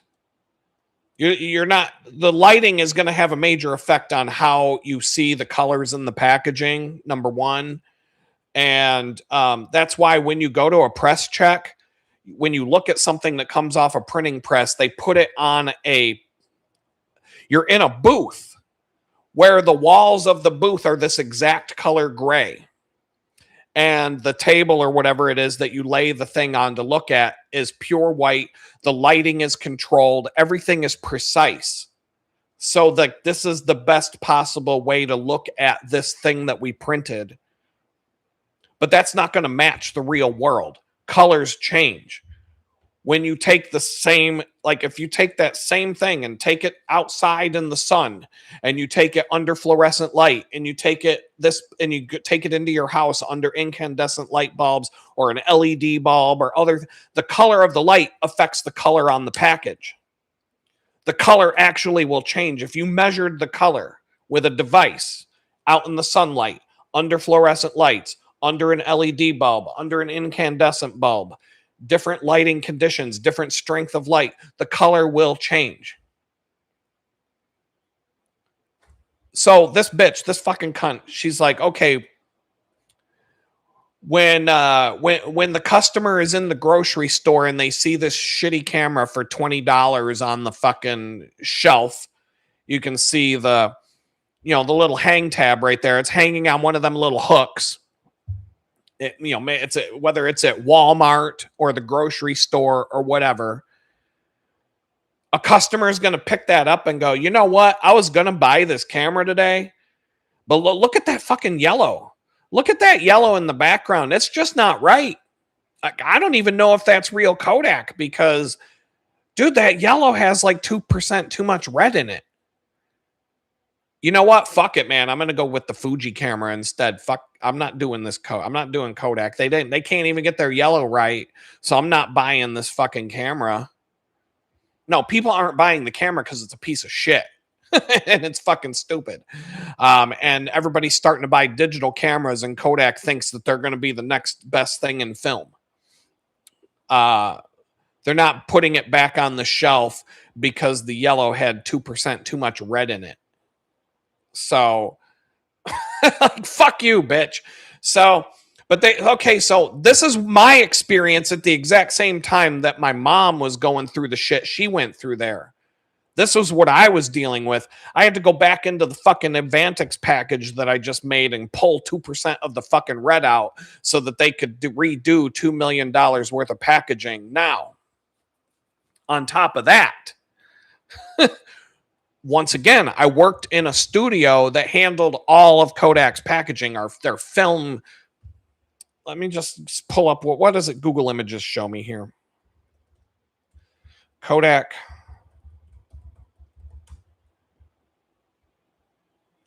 All right, so everything from Kodak film boxes and cameras and all kinds of stuff. I mean, we did it all. We did everything. Now, Kodak packaging is only really showing you film because that was their main line of business, was film.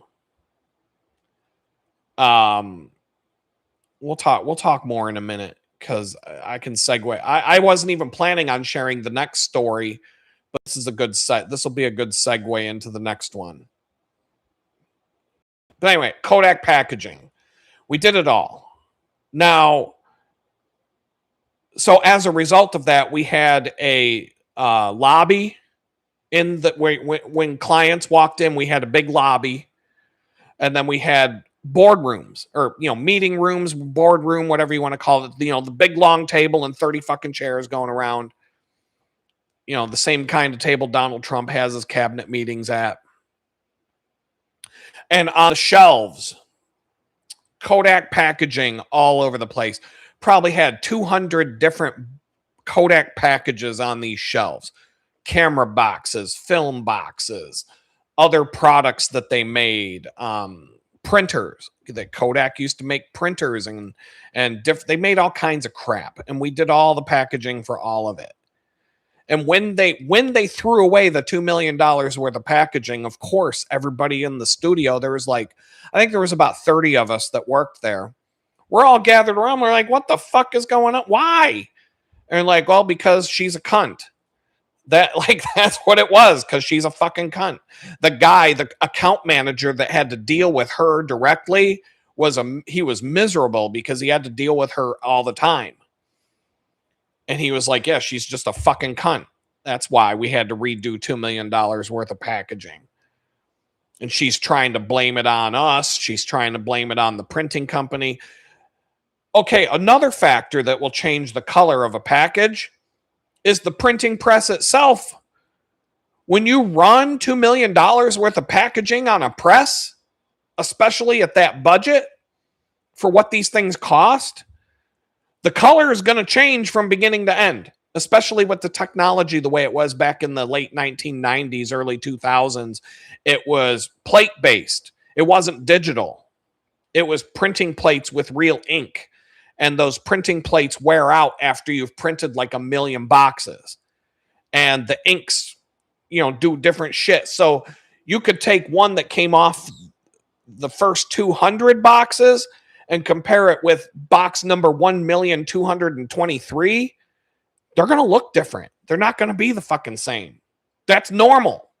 There's tolerances. There are, like, when I just finished a book, or I'm getting ready to send this book that I helped my client do to the printing company where they're going to print the book.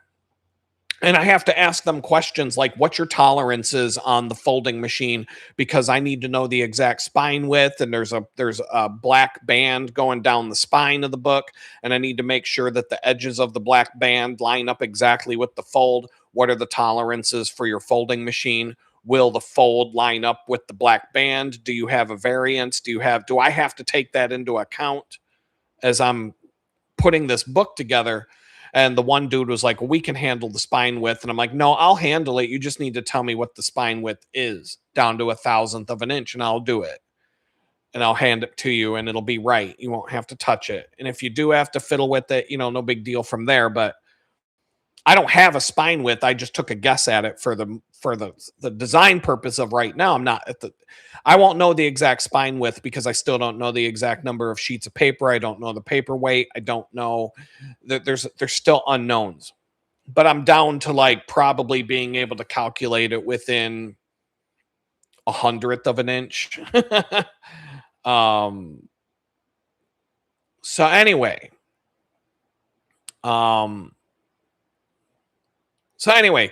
printing, things happen, especially back then.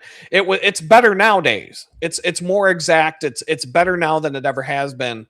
But these aren't like these aren't reproductions of fine art. These are boxes that people are going to throw in the fucking garbage. So they're not printed. They're printed cheap. Each individual box costs like pennies, but $2 million worth is what they threw in the trash because the yellow just wasn't right. And so we're taking the boxes that we have in the studio, right? Now that we're talking about this, and we're putting the boxes together side by side, touching the sides of the box together. The yellows aren't the same. That one's brighter. This one's darker. Take two other boxes, put them together. Those two aren't the same. Take this box and put it with this box. The yellow's not the same. They're never the fucking same.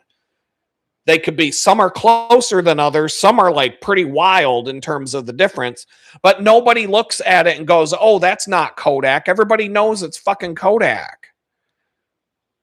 There's 150 fucking boxes on the wall of Kodak packaging. Nobody's looking at one and going, oh, that yellow is slightly off. Is that still Kodak? No. And so, yeah, and we had to put the damn boxes together to see the difference in the color. You take them apart and you have them 3 feet apart from each other. You don't notice that. I certainly wouldn't notice that.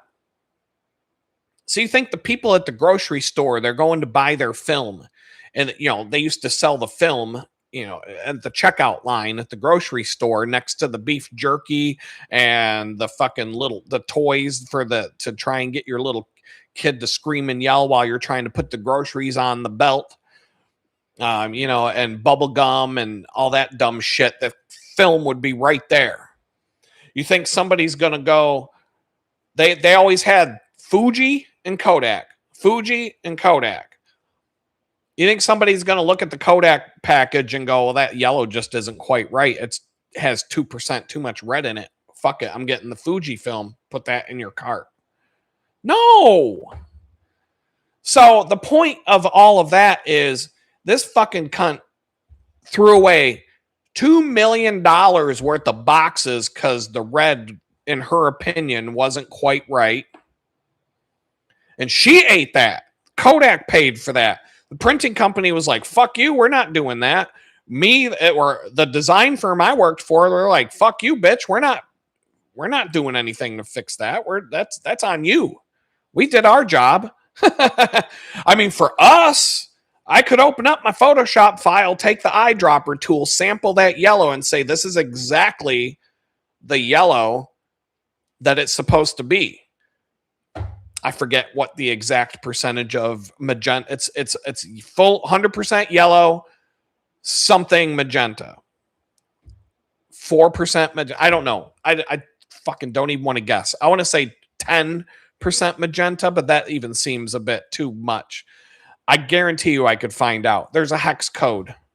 I already found a hex code just by Google searching it. I guarantee you there's a RGB equivalent and there's a CMYK, and that's official from the company documents, their branding materials. So everything we did was to spec.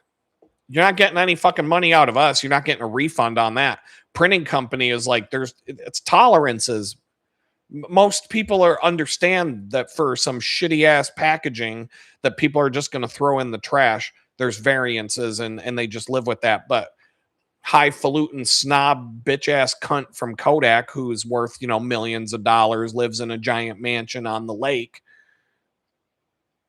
Well, it's not good enough for her because she's the most important marketing person in all of Rochester, New York. Oh, good for you, bitch. So she threw away $2 million of boxes like it was nothing at the same time that they threw a guy out into the fucking street who was 3 months away from his retirement. 3 months away from his retirement. How many people, that 2 million, how many people's retirement would that $2 million have paid for? How many pensions? How many people got whacked 3 months away from their retirement that they could have afforded to pay for and let them finish out their 30 years of service, maybe fire some people that had only been there for 6 months, and then hire them back after that guy retires?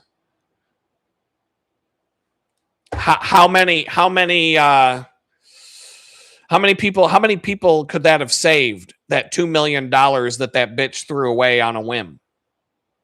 And that's not the only thing that they did. That's not the only $2 million that they wasted during that period of time. I guarantee you in that 6 month stretch, they probably wasted $200 million on dumbass shit like that. So that's why you don't work for a company for 30 fucking years. Why did Kodak go under so fast? Because when so fucking retarded. When digital cameras started coming out, Apple QuickTake 100 was like the first consumer digital camera. And compared to anything, it's a piece of shit. Digital DSLR cameras were coming out that cost, tens of thousands of dollars. And they were like 2.5 megapixel for a top of the line Nikon, and I know people that had them from their jobs, photography jobs. So Kodak, the number one fucking film company in the world, number one photography brand in the entire world up to that point, they looked at the digital camera scene and said, oh, that's just a fad. Nobody's going to stop using film. Fucking dumb motherfuckers. That's like saying when the fucking computer came out, the calculator company, Texas Instruments, was like, nobody's going to want to use a fucking computer to do this stuff. We're just going to keep making these calculators because nobody's ever going to, those computers are just a fad. Nobody will be buying those calculators where it's at. Like, that's like when the abacus, the guy who fucking made the abacus factory. Fuck, man. For you kids, I got to explain this. Yeah, okay, these things. All right, kids, Gen Zers, the abacus, it was this thing with a bunch of fucking beads on a board, and that's how you would count.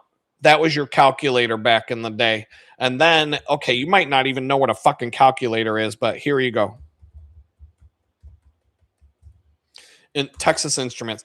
So that's a calculator. These are nice calculators, by the way, but that's what a calculator is. That replaced the abacus. So Kodak, what they did, saying that, fuck that shit, that when the computer comes out, Texas Instruments is like, fuck that. Nobody's going to want one of those. That's just a fad. Nobody's going to want to stop doing math on one of our primo calculators here.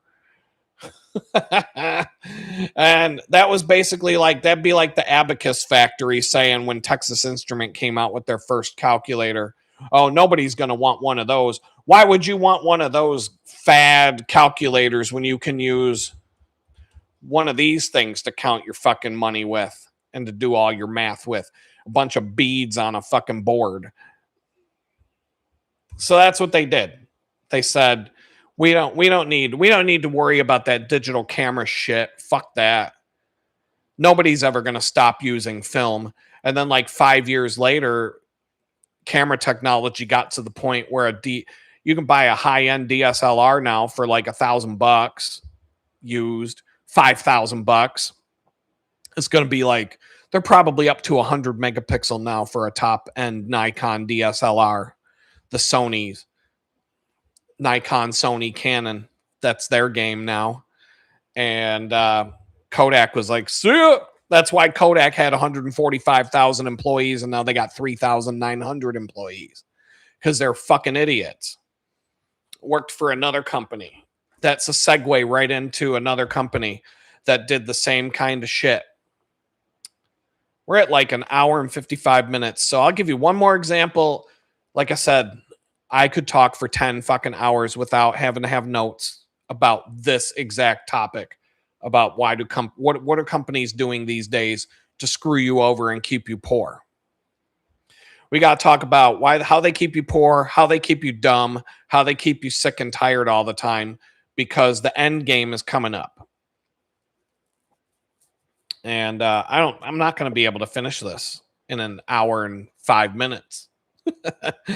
I know I schedule these streams for 2 hours. We always go 3 or more. I got to make steamed cabbage for my dinner tonight, Holmes. So it's, I got to get off of here at some point. I got to get off of the video, and I have to do a part 2. I'll have to come up with a different thumbnail, but along the same theme. Where are we at with the thumbnail? Whoop, there we go. So, yeah, I would like to get into the depths of, this is the topic of today's show, leading the sheep to the slaughterhouse.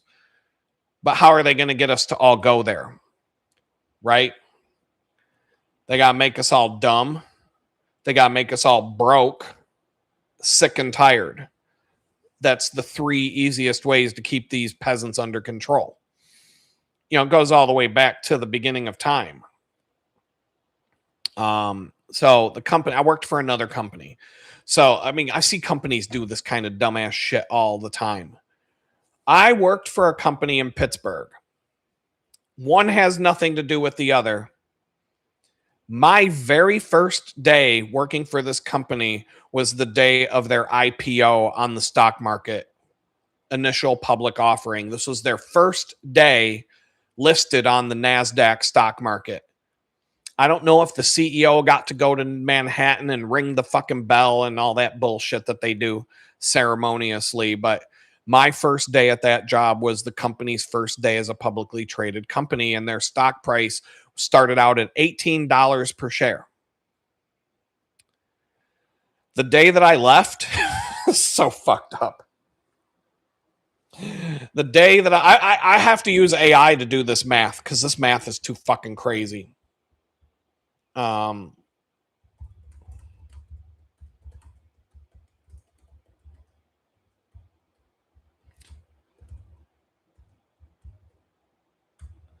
Okay, so I'm just waiting for the calculations to come through. Fuck yeah. Google thinks I'm talking about Kodak still. I'm not even going to name the company. So, okay, but you can do your homework. First day of my job, IPO, $18 a share. The last day I worked there, let me think about time frame. 2 years, May, June, July. 2 years and 7 months. I worked there for 2 years and 7 months. When I left the company, their stock price was 6 cents. Pennies, 6 cents per share. They went from $18 a share to 6 cents per share. 6 pennies. They got kicked off the NASDAQ stock market and were traded under the shit called penny stocks, pink sheets, whatever the fuck you call it. If you ever saw the movie The Wolf of Wall Street, the scam ass stock market, the penny stocks that that dude did all those scams with, that's where this company's stock ended up on that stock market. Because the NASDAQ, you have to have you got to be at a certain level. You can't go from $18 a share to 6 cents, pennies per share, and stay on the fucking NASDAQ. Don't work like that. So why did it drop? This shit is wild. Dude, I'm telling you, I've got I got at least 15 hours of stories just like what I'm telling you tonight. This could be a fucking video. This could be a channel on YouTube where I just tell you these stories and I'll never run out. I could run out because I'll never have a job again. But it's not just, I got stories from other people, not just me. Oh my God. So, okay, the CEO of this company, I'll give you a little background. I gotta get a water. Got thirst.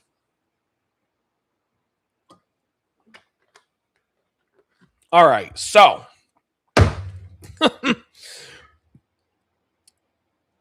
this company manufactured. This is why this is really fucked up. This actually pisses me off. This company manufactured devices for handicapped people who can't speak. Like Stephen Hawking in his wheelchair, and he's sitting there and he's all like, I would like to talk to you about the universe, right? They made that shit. This company is one of the main companies that made those things. The little fucking computer screen with the things on it. You put your sentences together. Eyeball tracker. Because, some people are so paralyzed that they can only use, you basically would navigate this thing with your eyeballs and blink when you want to select a word from a panel, et cetera, like eyeball tracking. Some people have their hand. They can some people can type on a keyboard. Some people can move their hand a little bit. Some people can just hit a button. There's different ways to interact with things like that. Yeah. 99.6. No, it's 99.7 when you round it. It's 99.67% drop from $18 a share to 6 pennies per share. There was a class action lawsuit. All the initial investors were like, what the fuck? I'm getting into it. Because they made the mistakes at the top. And we fucking paid for it. The employees. The people at the top, they didn't take a fucking pay cut. They didn't lose their fucking Mercedes. They didn't have to, move into a smaller house, etc. No, we got fucked. But why? Okay, so they made these devices for handicapped people. Most of the people who got these devices, they were paid for by the government, subsidized by the government.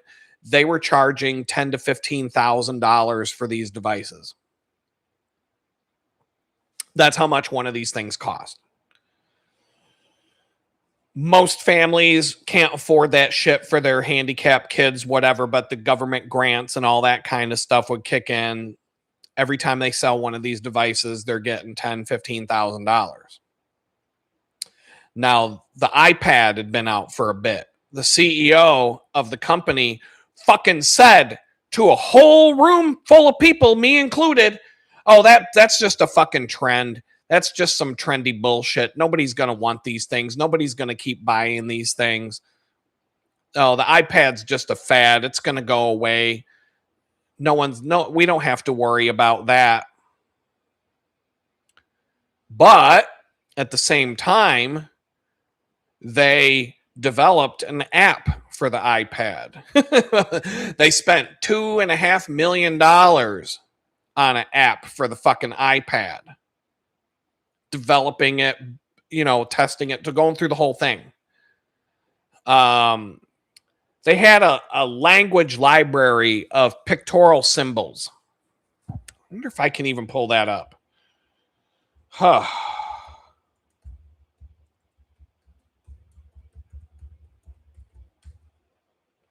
Yes, absolutely. Boom, I got it. So they developed this symbol library of these are the symbols that would be embedded in these devices to help people communicate. It's kind of like, a McDonald's cash register because these fucking ding dongs at McDonald's can't read. So they just put a picture of a fucking cheeseburger on it and a picture of a drink and a picture of some French fries on the keyboard. And that's how they kind of like the exact same thing as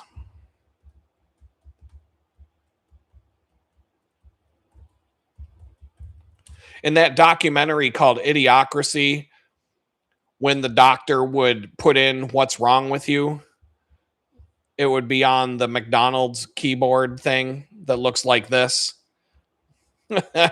Like, oh, maybe you got a baby coming out. Oh, your butt hurts.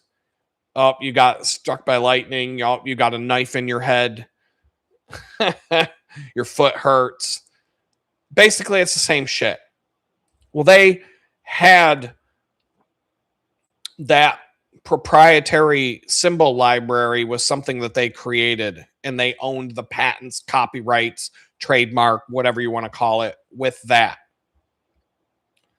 And then they, like I said, they developed they spent $2.5 million on a fucking developing an iPad app, iOS, Android, that basically mimicked their speech devices, but for an iPad. And then they decided not to sell it. They put it up on a fucking shelf, said, we're not going to sell this to the public. Why? They were going to charge like a couple $100 for that app. So it wasn't going to be like a $2 app. It could have been a subscription-based thing too, because a lot of the fucking app developers are going that way now to avoid having to pay money through the app store.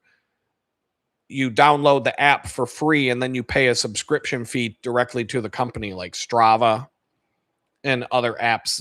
There's a handful of apps that I use: Notion, Strava, Figma, other apps that you don't buy them through the app store anymore, or you download the app from the app store, but you pay the company directly. I don't know what kind of bullshit they got to go through to pay, because Apple and Google are still going to want their cut. But when Apple and Google used to take the payments directly, you got a less of a cut. But anyway, they were going to sell their app for a couple $100. There were different ways that they were going to do this, but they decided to put it up on a shelf because why the fuck would we want to take and help these handicapped kids for a couple $100 that we can make per handicapped kid when we can get $10,000 to $15,000 per handicapped kid? That was they had the fucking board meeting, and they're like, fuck these retards. We can make $10,000 to $15,000 off of each retarded kid. Fuck them. Why would we help these fucking retards for $200 a piece? Fuck them. That's the fucking meeting that they had. I wasn't in that room at the time, but yes, I guarantee you, fuck these retards probably came out of someone's mouth. That's the kind of people that that sit at the top of these fucking companies. Like the McDonald's CEO. They're the same fucking dude like the McDonald's CEO. You saw that motherfucker trying to take a bite from his hamburger product, right? He's like, he takes one little tiny bite. He's like, well, I can really taste the beef notes in this burger product. That's the same shit. It's the same shit. The fucking guy who can't even eat his own fucking burger when he's the CEO of McDonald's without throwing up all over the place when the camera's off. That's the leaders of the company getting together in the boardroom who make speech devices for the handicapped, saying, how much money can we get out of each of these fucking retards? Like if they could cure cerebral palsy, they'd be like, fuck that shit. We're making too much money off these retards. Put that pill on the shelf. We're not selling that. If we can cure CP for $5 for a pill, fuck that. We make 20 grand off of these fucking retards every time they need a speech device. We're not going to cure that shit. That's who we're talking about here. That is why their stock price went from $18 a share to 6 pennies per share. Okay? Because what happened in that situation? The iPad's been out for a bit. Fuck, that thing had been out for a while. This wasn't like some new thing that came out yesterday or last week that this shit had been going. The iPhone had been out for a bit. The iPad had been out for some years. That iPad that's just a trend. That's going away. Nobody's going to be using these fucking things. And so the government comes up and they're like, hey, how come we can buy iPads for $200 a piece, yet your fucking shitty ass Windows 3.1 touchscreen thing that doesn't even fucking work, it's clunky and it fucking sucks. And I forgot to mention that they fucking sucked. They're garbage. The software, the touchscreen, the shit was fucking trash. It was like a Windows 3.1 DOS fucking 30-year-old fucking technology with a horrible touch screen that wouldn't even be good enough for a fucking like just imagine the first touch screen thing that you ever used. It still used that technology. And it was just this clunky, heavy ass. The thing was like that fucking thick. It weighed like 10 pounds, right? $15,000 for this old antiquated piece of fucking shit. But we can get an iPad for these kids for $200. What's going on here? The government started wondering about. So the government's like, you know what? We're not going to keep doing this. We're not going to keep giving you 15 grand a pop for these fucking garbage things when we can just buy these kids some fucking iPads and get them an app. And so on top of that, another company made the app, a competitor of theirs. And the competitor, so now their biggest competitor made the iPad app that competed with their $15,000 shit boxes. And the competitor licensed the symbol library from them. The competitor gave them a fee to use the symbol set, the patented copyrighted symbols in the competitor's app. Even though the company I worked for that was $18 a share that went to 6 pennies per share, by the way, had their own fucking iPad and Android app on the fucking shelf that they could have put out in the market with their proprietary symbol set that nobody else could fucking use because it was copyrighted, patented, trademarked, and everything else. But instead, they let a competitor put the app out on the market and took a license fee for the symbols. Like, that's more fucking retarded than the handicapped kids that you're fucking helping. They got a bigger fucking group of retards, complete fucking retards, running this fucking company into the ground. Remember, $18 a share to 6 pennies, 6 cents per share. That's fucking retarded. You have to be a complete fucking retard to sink your company that bad. Enron. Look at fucking Enron. Like, they didn't even do as bad of a job running Enron into the ground as this fucking group of fucking retards did. So now I've explained why the company took a dive. Do you think now the CEO did get fired?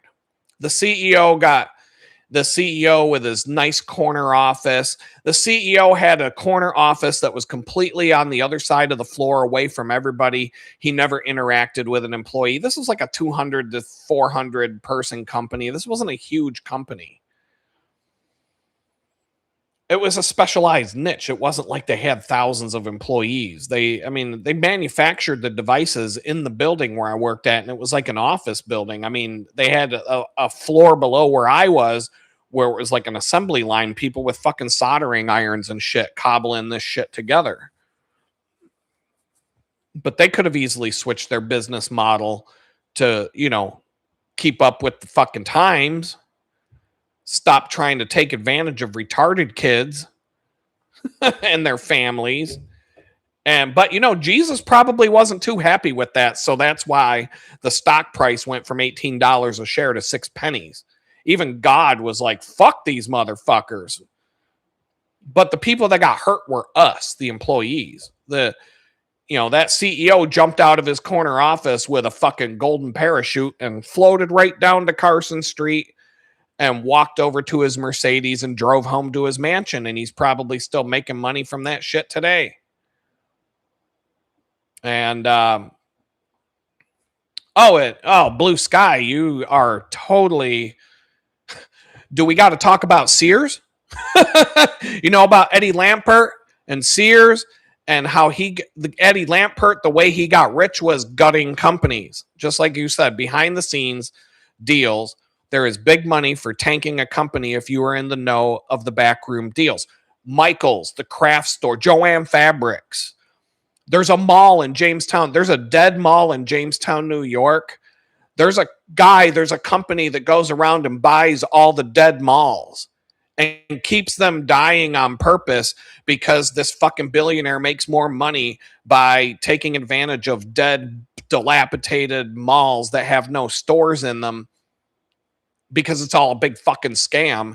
He's generating billions of dollars in revenue by purposely keeping these malls dead.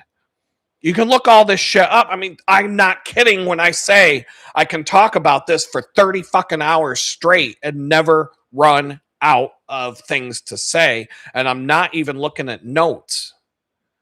So I'm not giving you, like, some of these things we may have to go to AI or I might have to go to Google and look it up if you want the specifics about stuff I'm saying. But we're at like 2 hours and 16 minutes. So the bottom line was the company started coming down on the employees. They froze our pay. They just did all kinds of horrible things. They took away our health insurance and did all kinds of horrible things. Another company, I'm gonna take this one to about a minute. A trucking company. I had to do a presentation for a sales pitch. A CEO I was doing work for was giving a sales pitch, and he took my sales pitch and landed a $50 million contract with it. So I wasn't playing, but he told me a story. He was going into like details and charts and statistics and all this bullshit. But then he tells me a story about a trucking company that they had a bunch of older drivers that each driver had 1 million accident-free miles. So these were experienced truck drivers, but they're not cheap. And so the company got rid of all the safe truck drivers that all had 1 million accident-free miles, hired a bunch of young kids who were inexperienced, and then they took away all their health insurance and wouldn't pay and gave them the shittiest health insurance that money could buy. One of the truck drivers couldn't get his sleep apnea treated properly, fell asleep at the wheel, plowed into a fucking vehicle and killed a family of 5. Fucking flattened them. 3 kids, a husband and a wife. The trucking company had to pay out $60 million in a lawsuit settlement because of that. So all that fucking money that they saved by getting rid of the safe drivers, kicking them to the curb, hiring a bunch of dumbass kids who didn't know how to fucking drive, taking away their health insurance and all that, they spent more fucking money paying the lawsuit after they killed a family of 5 people than they would have saved by all the fucking dumbass bullshit that they were doing. So that's just a quick example. And so I had to make a presentation of this, and I did like an animation of the fucking truck plowing into the SUV. And then my animation zoomed into the back window of the SUV, which had the stick figure family. You know, those stupid ass stick figure families that you see on the back of cars in the suburbs. The back of the fucking SUV got the two stick figure parents, the three stupid kids, and a fucking dog or whatever. And then it's like on the other side, there's a soccer ball. And then my student is a fucking honor student at some shitty school, blah, blah, blah. So anyway, my friends are like, so what did you do at work today? I'm like, I killed a stick figure family. What did you do? But the animation was the SUV going through the intersection, this fucking truck just bam, plowing into these kids. And then the back window of the SUV takes over the whole screen, and you see the broken glass, and then you see the pieces of glass fall. So it's like a metaphor. I got to kill the family of 5, the stick figure family. I got to murder a stick figure family because I hate those fucking stickers. I got to kill a family of 5, figuratively speaking, and it was suitable for a corporate audience. And on top of that, this fucking thing helped the CEO close a $50 million contract. So I mean, you can't, I mean, that, you know, sometimes my job is fun. And, everybody thought I was fucking insane for doing that, but it worked because the storytelling was what closed the deal. He played the animation and he talked over it, and it was a done deal. Then he went into the statistics and the fucking business bullshit and all the stuff that would put you to sleep if you were sitting in that meeting. But he'd already closed the deal because of that story. Storytelling goes far. And so, anyway, these are just examples of how companies keep you poor. The people at the top keep getting richer. The people at the bottom keep getting poorer and poorer. We've looked at the housing market. How the reason why you can't afford a house, Susie Orman, who has to slaughter a whole fucking cow every time you get on TV, because it takes at least 2 dead cows to make your leather outfit that and you can never wear the same thing twice. 2 cows have to die every time that fat cow gets on the fucking TV, just so she can have a new leather outfit. Telling me the reason why I can't afford a fucking house is because I drank Starbucks one too many times. Go to fucking hell, you bitch. I'm telling you the reason why you can't afford a fucking house. And I think I'm a little more accurate. Maybe I should get a show on CNBC. Maybe I should be on the business news marketplace. But I can't get up at 5 in the fucking morning to be on one of those fucking bullshit business shows. So, you know, that's when all the cubicle dwellers are tuning into the stock market. Oh, I want to see how my 401k's doing today. Oh, looks like the S&P's up 2 points. Yeah. Wait until they fucking flush the toilet on that shit like they did in 2008. Maybe that'll be Friday the 13th this week. Mark your calendars. If it happens, you heard it here first.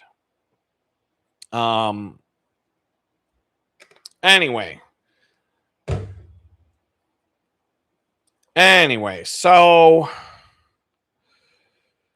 where was I going next? So, yeah, when it comes to, if we're going to just stick with companies and employees and blah, blah, blah, because I got I'm probably just going to have to stay in this genre, but I am getting to the whole, leading the sheep to the slaughterhouse. But like I said, maybe I've got to make this a 3-part video. They want to keep you broke. They want to keep you dumb. They want to keep you sick. We're talking about keeping you broke today. Maybe next week will be keeping you dumb. And then maybe the next week after that will be that one. Maybe that 3rd part of this 3-part live stream will be keeping you sick. Because 3 hours isn't enough to cover one of those, let alone all 3 of them. So keeping you broke. What's another thing that they do? Cheap foreign labor. We all know that they bring in, when I was growing up, Western New York is farmland.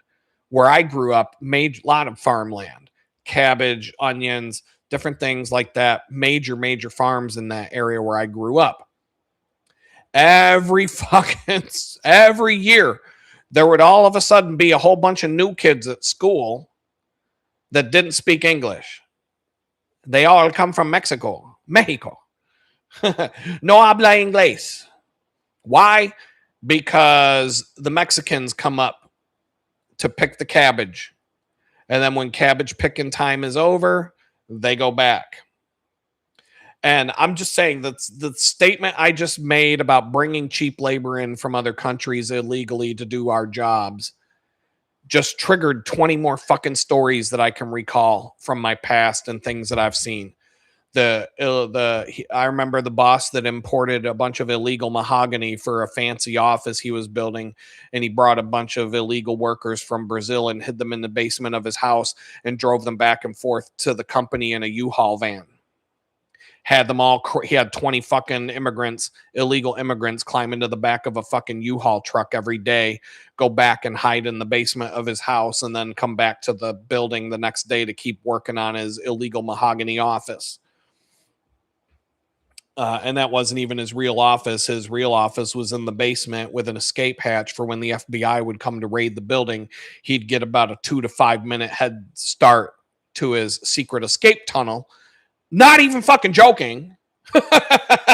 He had a secret fucking escape hatch next to his real desk in his real office. Like, do you want to hear all the fucking stories I got? Because I would literally have to start a new YouTube channel to do this. But anyway, illegal immigrants, they bring them in for all kinds of reasons. And even the legal ones, they've come up with all kinds of loopholes. That's why an American programmer can't get a fucking job anymore, because they hire, we've talked about this many, many times, they bring in people from India on an H-1B visa to work for these big companies as programmers. I used to call it Curry Towers when I worked in downtown Pittsburgh at this one bank. The bank had 3 fucking high-rise buildings. One of them smelled like a fucking Indian buffet.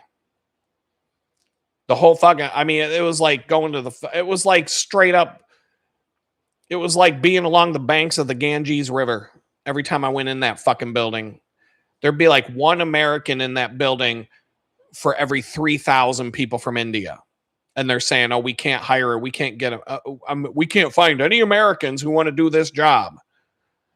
But no, that's not the truth. They bring people over from India, pay them 1/3 the price that they would pay an American worker to do the same job. And on top of that, they get to be an indentured servant working for that company. Shit, I just came up with 10 more stories that I could share with you based on that last sentence I just told you that are different from the last time I told you I had 10 new stories. I'm not kidding. Like, I can do this. I could go on a 30-hour marathon about this one fucking topic about companies screwing over the employees.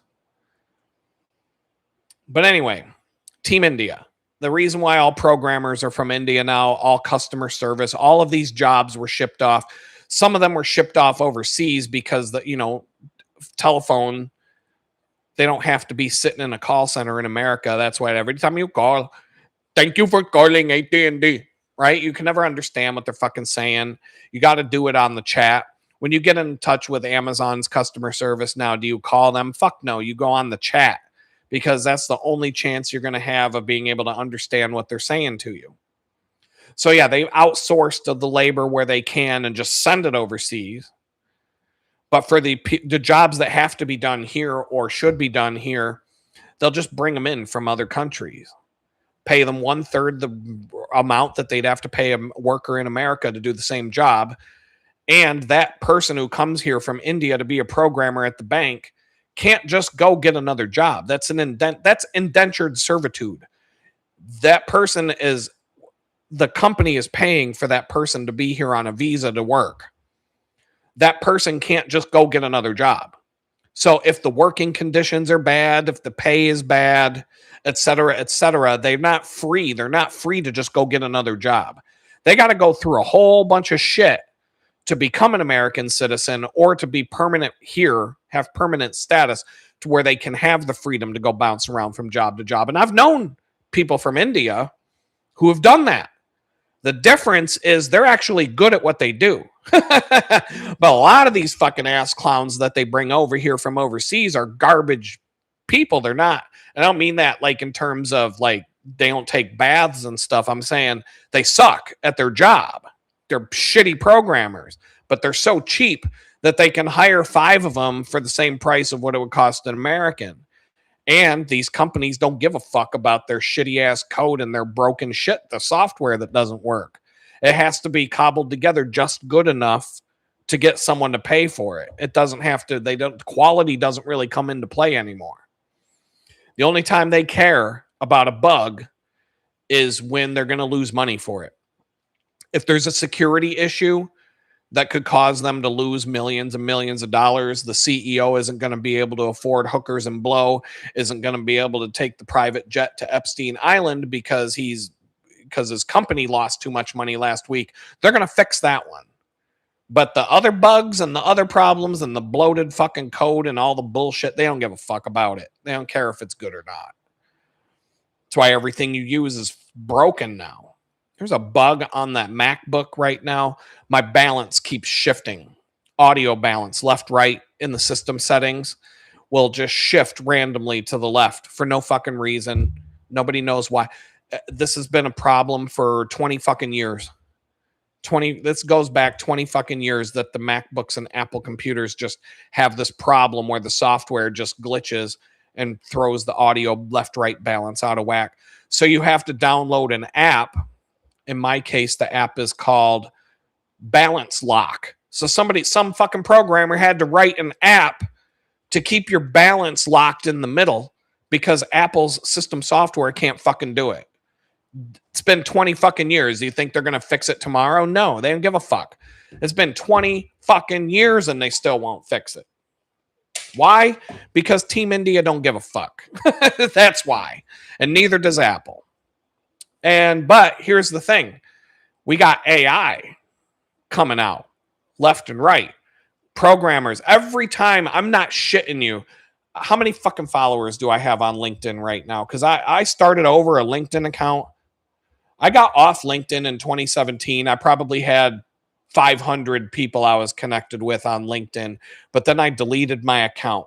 So when I got out of prison, I started over with a fresh account. So let me think. How many connections do I have? Does it even say? I have 89 connections now because, I don't keep in touch with all the people I used to, I had that account from whenever LinkedIn started all the way to 2017 when I deleted it. I accumulated hundreds of connections, endorsements, all that crap that the HR people want to see. And but then I was so sick of LinkedIn, I just deleted it. But then I'm like, I better have it because I'm trying to find a job now. And people will be like, why don't you have LinkedIn? And they do. You're basically required to have this fucking thing. Well, I've got 89 followers, 89 connections now. Every single time I log into LinkedIn, 5 or 6 more people are posting that they just lost their job. People that I'm connected with in my feed. I just lost my job. I just lost my job. I just lost my job. I just lost my job. I just lost my job. Here's why you're doing everything wrong. I just lost my job. Here's how to maximize efficiencies. I just lost my job. Everybody's losing their fucking job to AI. Team India is going back home. Why? Because AI is going to write all the fucking code. And sadly, I hate to say this, but AI is going to write better code than the people from India write. Not all the people I know Indian programmers that are top of the fucking food chain. Phenomenal programmers who are really good at their fucking job. I could name them by name. I could name 5 of them off the top of my head that I've worked with in the past. All of them are American citizens now. All of them are permanently here now. All of them have the freedom to come and go and do what they want, and they did the work. Why did they get there? Because they fucking busted their ass and they were good at what they do and they got there. But not everybody not everybody that they bring over from that country is at that tier. Most of them are trash. I mean, I worked at this one company. They had 20, I got to think about this. They had 20 teams of programmers.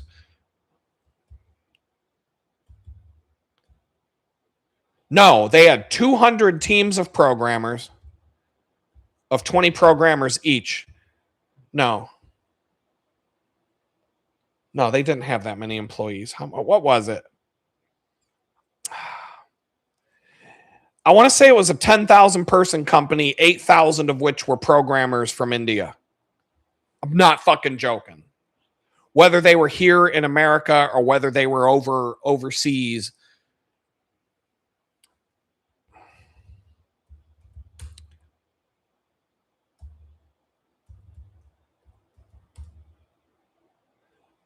$4,000. No, it was 200 teams of programmers, 20 programmers each. Yeah, 4,000 employees. 4,000 people out of a 10,000 person company. Programmers from India. Because I had to deal. Oh my God, I had to deal with 5 of those teams specifically. So I had to try and memorize, or at least I'd have to write it down. But I'd have to know 100 people's names from India as part of my job because I was a manager and I had a team of 5 people that reported directly to me. I was on a team of 60 people, but I had to interact with other teams of people from different things. But a lot of it was programmers, and the programmers there were so fucking many of them. And they were coming and going, and it's like, this person's no longer here. You talk to that one now, and Ragu quit, or Ragu got sent back home, and now it's Ranjit. And, fuck, I couldn't keep track of it. But like I said, they bring these people over for pennies on the dollar. They're indentured servants. So they can keep the wages suppressed. And then as a response to that, American wages go down because the company's like, why would we pay you 100 large for this job when we can hire Ragu from Bangladesh for 30 grand? And we can get 3 of him. We can hire Rangu, Ranjit, and Swamihara all for under what we would have to pay you for the same job. And now you, as an American programmer, now you got to be willing to work for 30 grand a year for a job that used to pay 100. IBM. Fuck, dude. This one was new. This one wasn't on my list either. This just popped into my head. IBM fired a whole fucking smorgasbord of programmers. Thousands of them. Brought in H-1Bs from India. Thousands of them. Told the American employees, or no. These are 2 different stories. No, this story, they sent all the jobs to India. They didn't bring them here. But they told all of the employees that you can keep your job, but you're going to have to move you and your family to India, and you're going to have to work for India pay. So basically what that means is we'll reload, I'm sure they're not paying for it. You can keep your job, but you're going to have to move to India, and you're going to have to make what the people in India make. So that basically means once you leave the United States and you're living in India, working for India pay, you're never going to be able to afford to come back to America because a fucking plane ticket's like 6 years of your fucking salary. And that's just a plane ticket for you, not your wife and kids. So kiss your family goodbye. We all know we're moving to India. And we're never coming back because we'll never be able to afford to come back. You'll never make enough money to buy a plane ticket to come back. Or you can go fuck yourself and go find a new job, you fucking scumbag piece of shit. Because we don't need you anymore, you motherfuckers. That's what they do. The other situation that I was referring to is companies will hire H-1Bs to come over here, and then they'll force the Americans who are all losing their jobs to train the people that they brought over for half price, the Indians, the H-1Bs. And if you refuse to train them, they'll take away your severance pay. So let's say you were at a company for 10 years, and let's say you get 2 weeks of pay for every year you're at the company. So 10 years times 2, that's 20 weeks of pay. So that's, that's just shy of half a year's salary. So if you're making $100,000 a year times, I'm going to say you're basically, if you make $100,000 a year, you're going to get a check for $40,000 as severance pay. But you're getting fired. You're losing your job because we just brought a bunch of fucking Ranjit and Swamihara and, Sanjay and Haji and all these people from India to come take your fucking job on an H-1B indentured servitude visa. And you have to train your replacements. And if you refuse to stay and train them, well, we'll just take that severance check and rip it apart and you can leave with nothing, you fucking piece of shit. Fuck you. That's what they do. Lots of stories like that. So we could talk about it. Walmart, how many people, even if you're at the bottom of the barrel and you work at Walmart, how many people in Walmart have to go on public assistance because Walmart won't pay their employees enough money. So all the Walmart employees have to get free health care from the government because Walmart don't give them health insurance, and Walmart won't pay them enough or give them enough hours so that they can make enough money to live.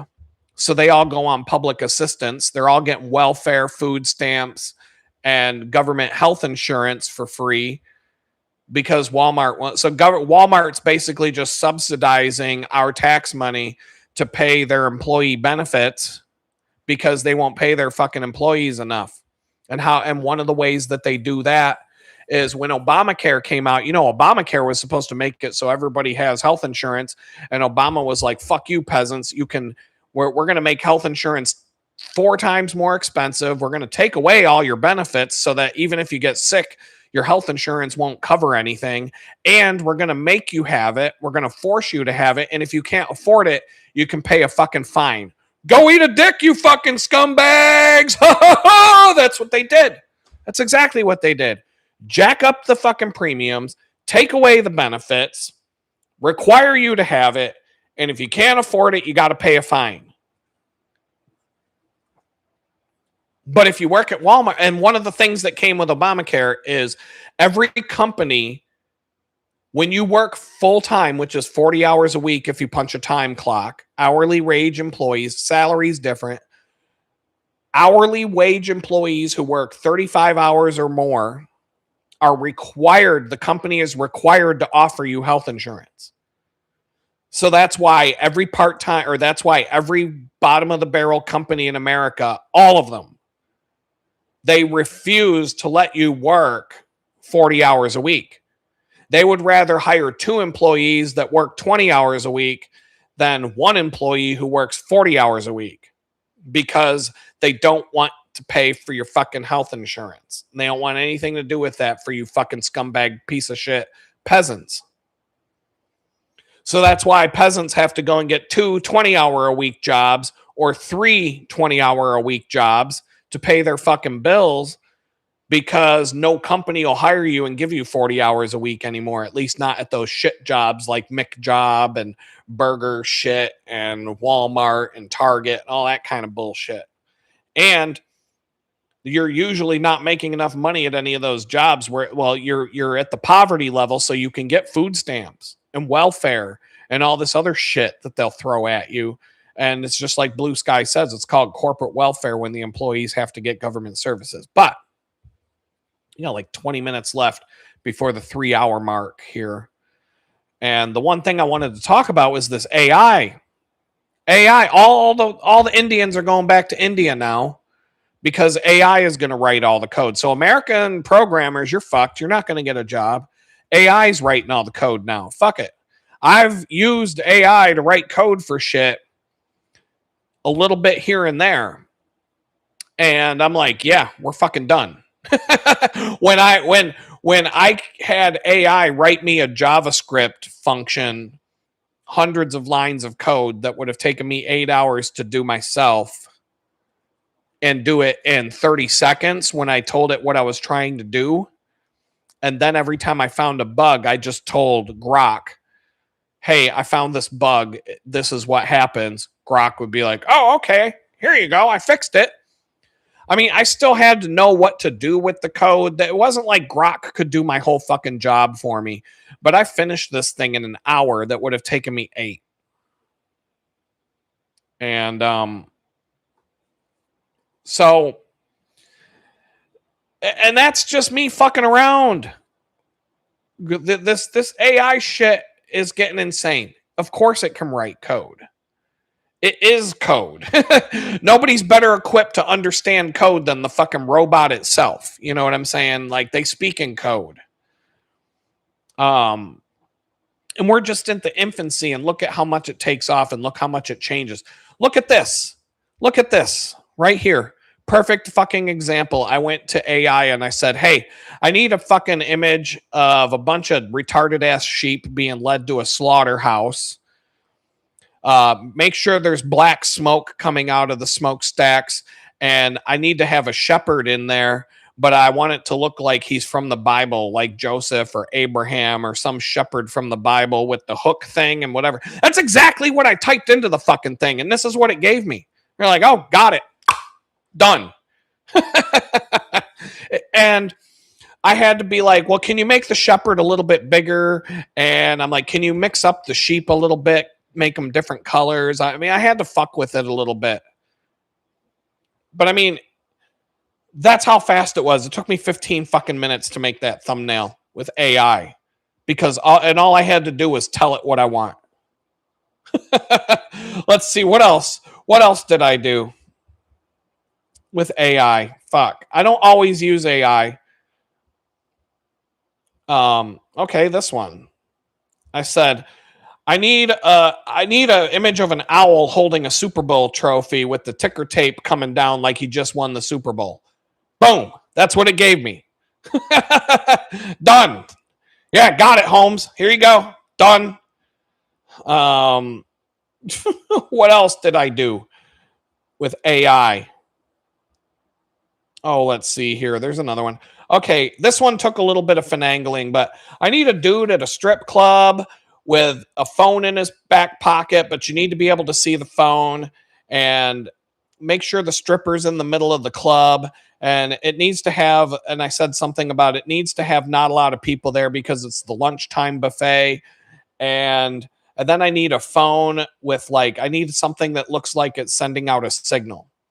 So it gave, I couldn't get it to fucking listen to me when it came to the phone with the signal and the location signal sent part and whatnot. Like, I couldn't get it exact. It wouldn't listen to me. So I had to Photoshop a little bit, put my own shit in there a little bit. But I did get AI to generate some of this. But like I said, it took a little bit of finagling, and I'm good at Photoshop. So I was like, it wasn't a big deal. The line connecting the pocket to the phone, and then this one. I said, I need a dystopian city with a Monsanto cornfield where all the corn's pretty much fucking dying, and there's a bunch of dystopian peasants wandering around the field with gas masks on. Make sure it's a gray sky. Make sure it's really depressing. Like, that's the shit I say. Here's one. I'm like, I need a fucking picture of a dude running through, like he's running after Sonic the Hedgehog, and there should be a gold ring for him to grab. Like, that's all I said. He's like, here, got it. Here's one. I need a picture of a cabin where God made it strike lightning right next to the cabin, and God's really angry and he's coming out of the clouds like when he talked to Moses.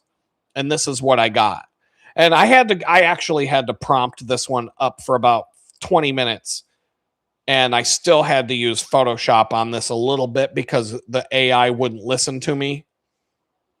I need I need 4 birds. I need a parrot, a dove, an owl, and an eagle. What can you give me? Boom, here you go.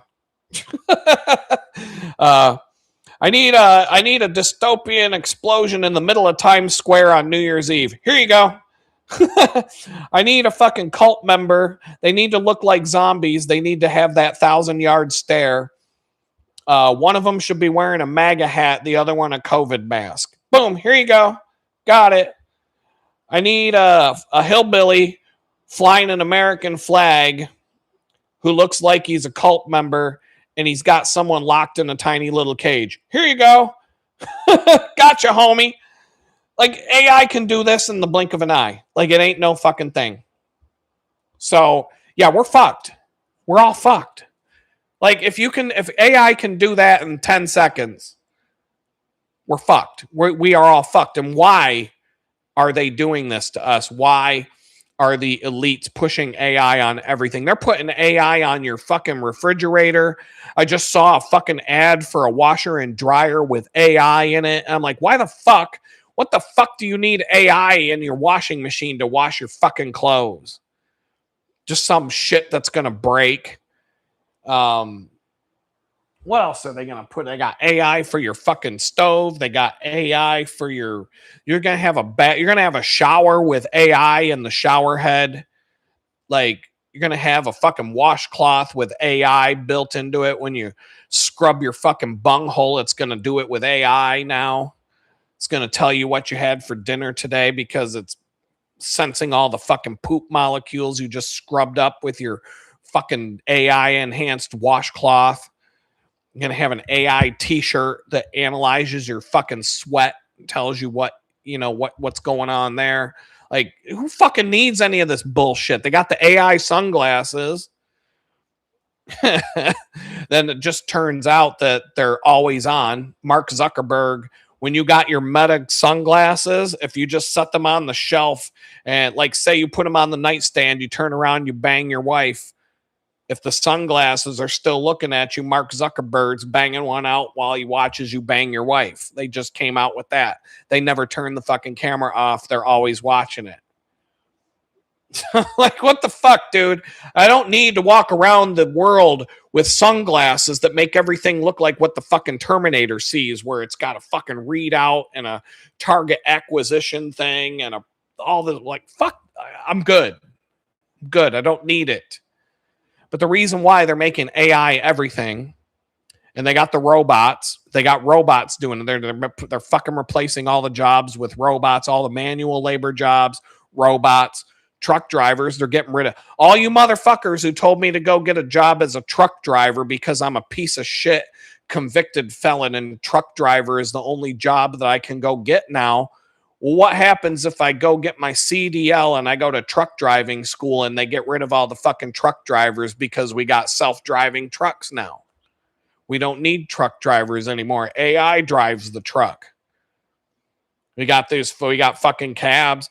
They got all these dumbass motherfuckers to sign up for DoorDash and Uber and Lyft and all that. And now they're moving to autonomous vehicles. They basically had people sign up for those shitty ass gig jobs so that the company could make enough money to buy a bunch of fucking robots to do the job and they could fire all the drivers. So, why?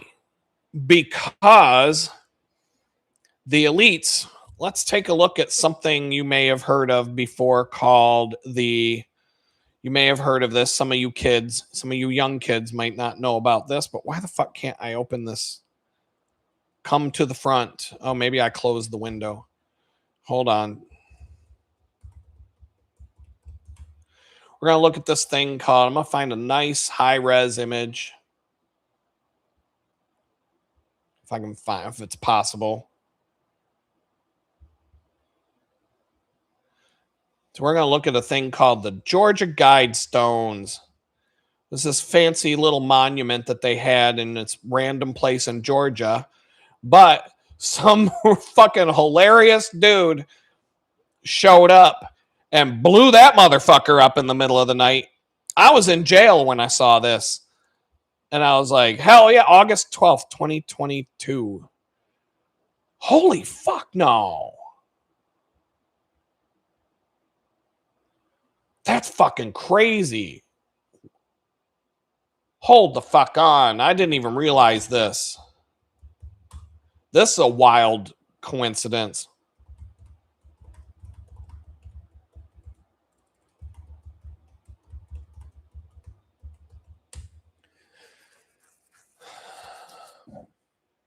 Oh, okay. Okay, that was published. So okay, I was still a free man. July 6th, 2022 at 4 a.m, someone blew that motherfucker up with some dynamite. And good for him or her. Probably him. Women don't have time for shit like that. Open image in the new fucking tab. That's what I'm trying to do.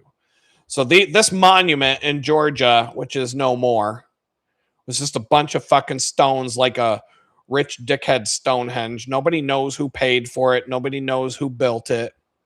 And it had this thing written on it in each side of the stones had the same thing written on it in a bunch of different languages. Here's the photo gallery.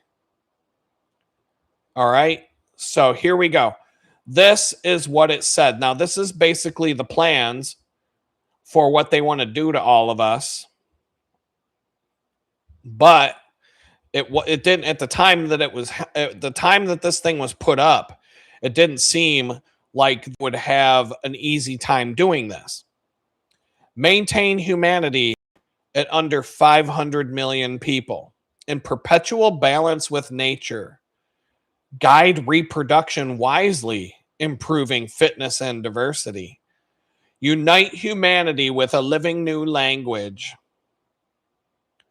Rule passion, faith, tradition, and all things with tempered reason.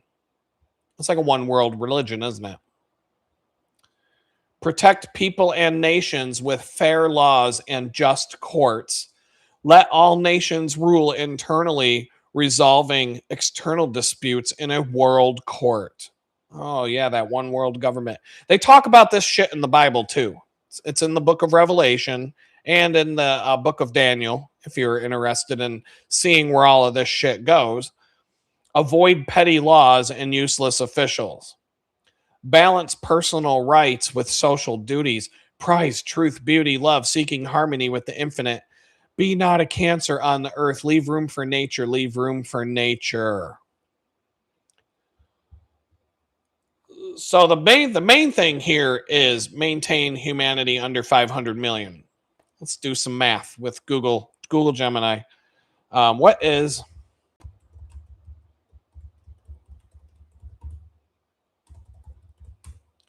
there are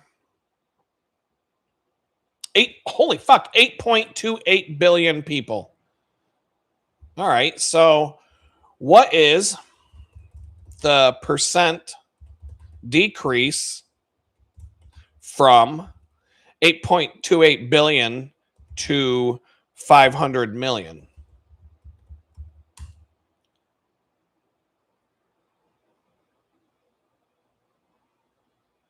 So that is almost as much as the stock price at the company I used to work for dropped.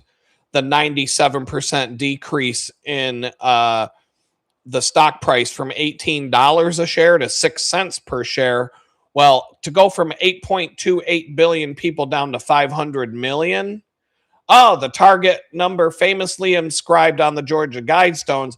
You would need to remove 93.96% of the world's population. Now, what is the quote?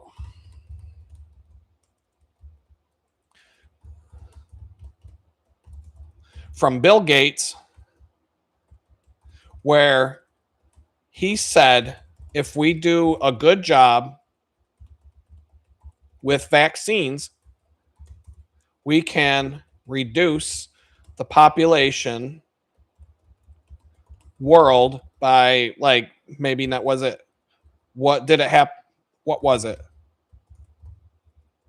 90%?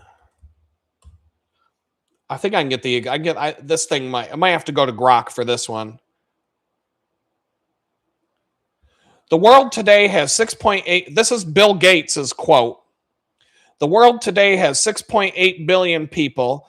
That's headed up to about 9 billion. Now, if we do a really great job on new vaccines, healthcare, reproductive health services, we could lower that by perhaps 10 or 15%. So he's already talking about if we do a good job with the vaccines, we can cull 10 to 15% of the fucking herd right off the top. That was a Freudian. Now, Google's going to tell me that, oh, you misunderstood him, blah, blah, blah, blah, blah. No, their stated goal is to reduce 95%, 94% of the world's population. But they basically want to keep enough people around so that basically so let's rephrase all of the things on the Georgia Guidestones with what they actually meant. All right, they meant it when they said 500 million people. Guide reproduction wisely, improving elite douchebag satanic cocksuckers fitness and diversity. That's not for the peasants.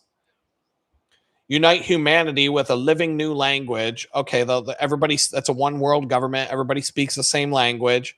Rule passion and faith tradition and all things with tempered reason. That means nobody can be a Christian. If you believe in Jesus, they're going to cut off your head. Protect people and nations with fair laws and just courts.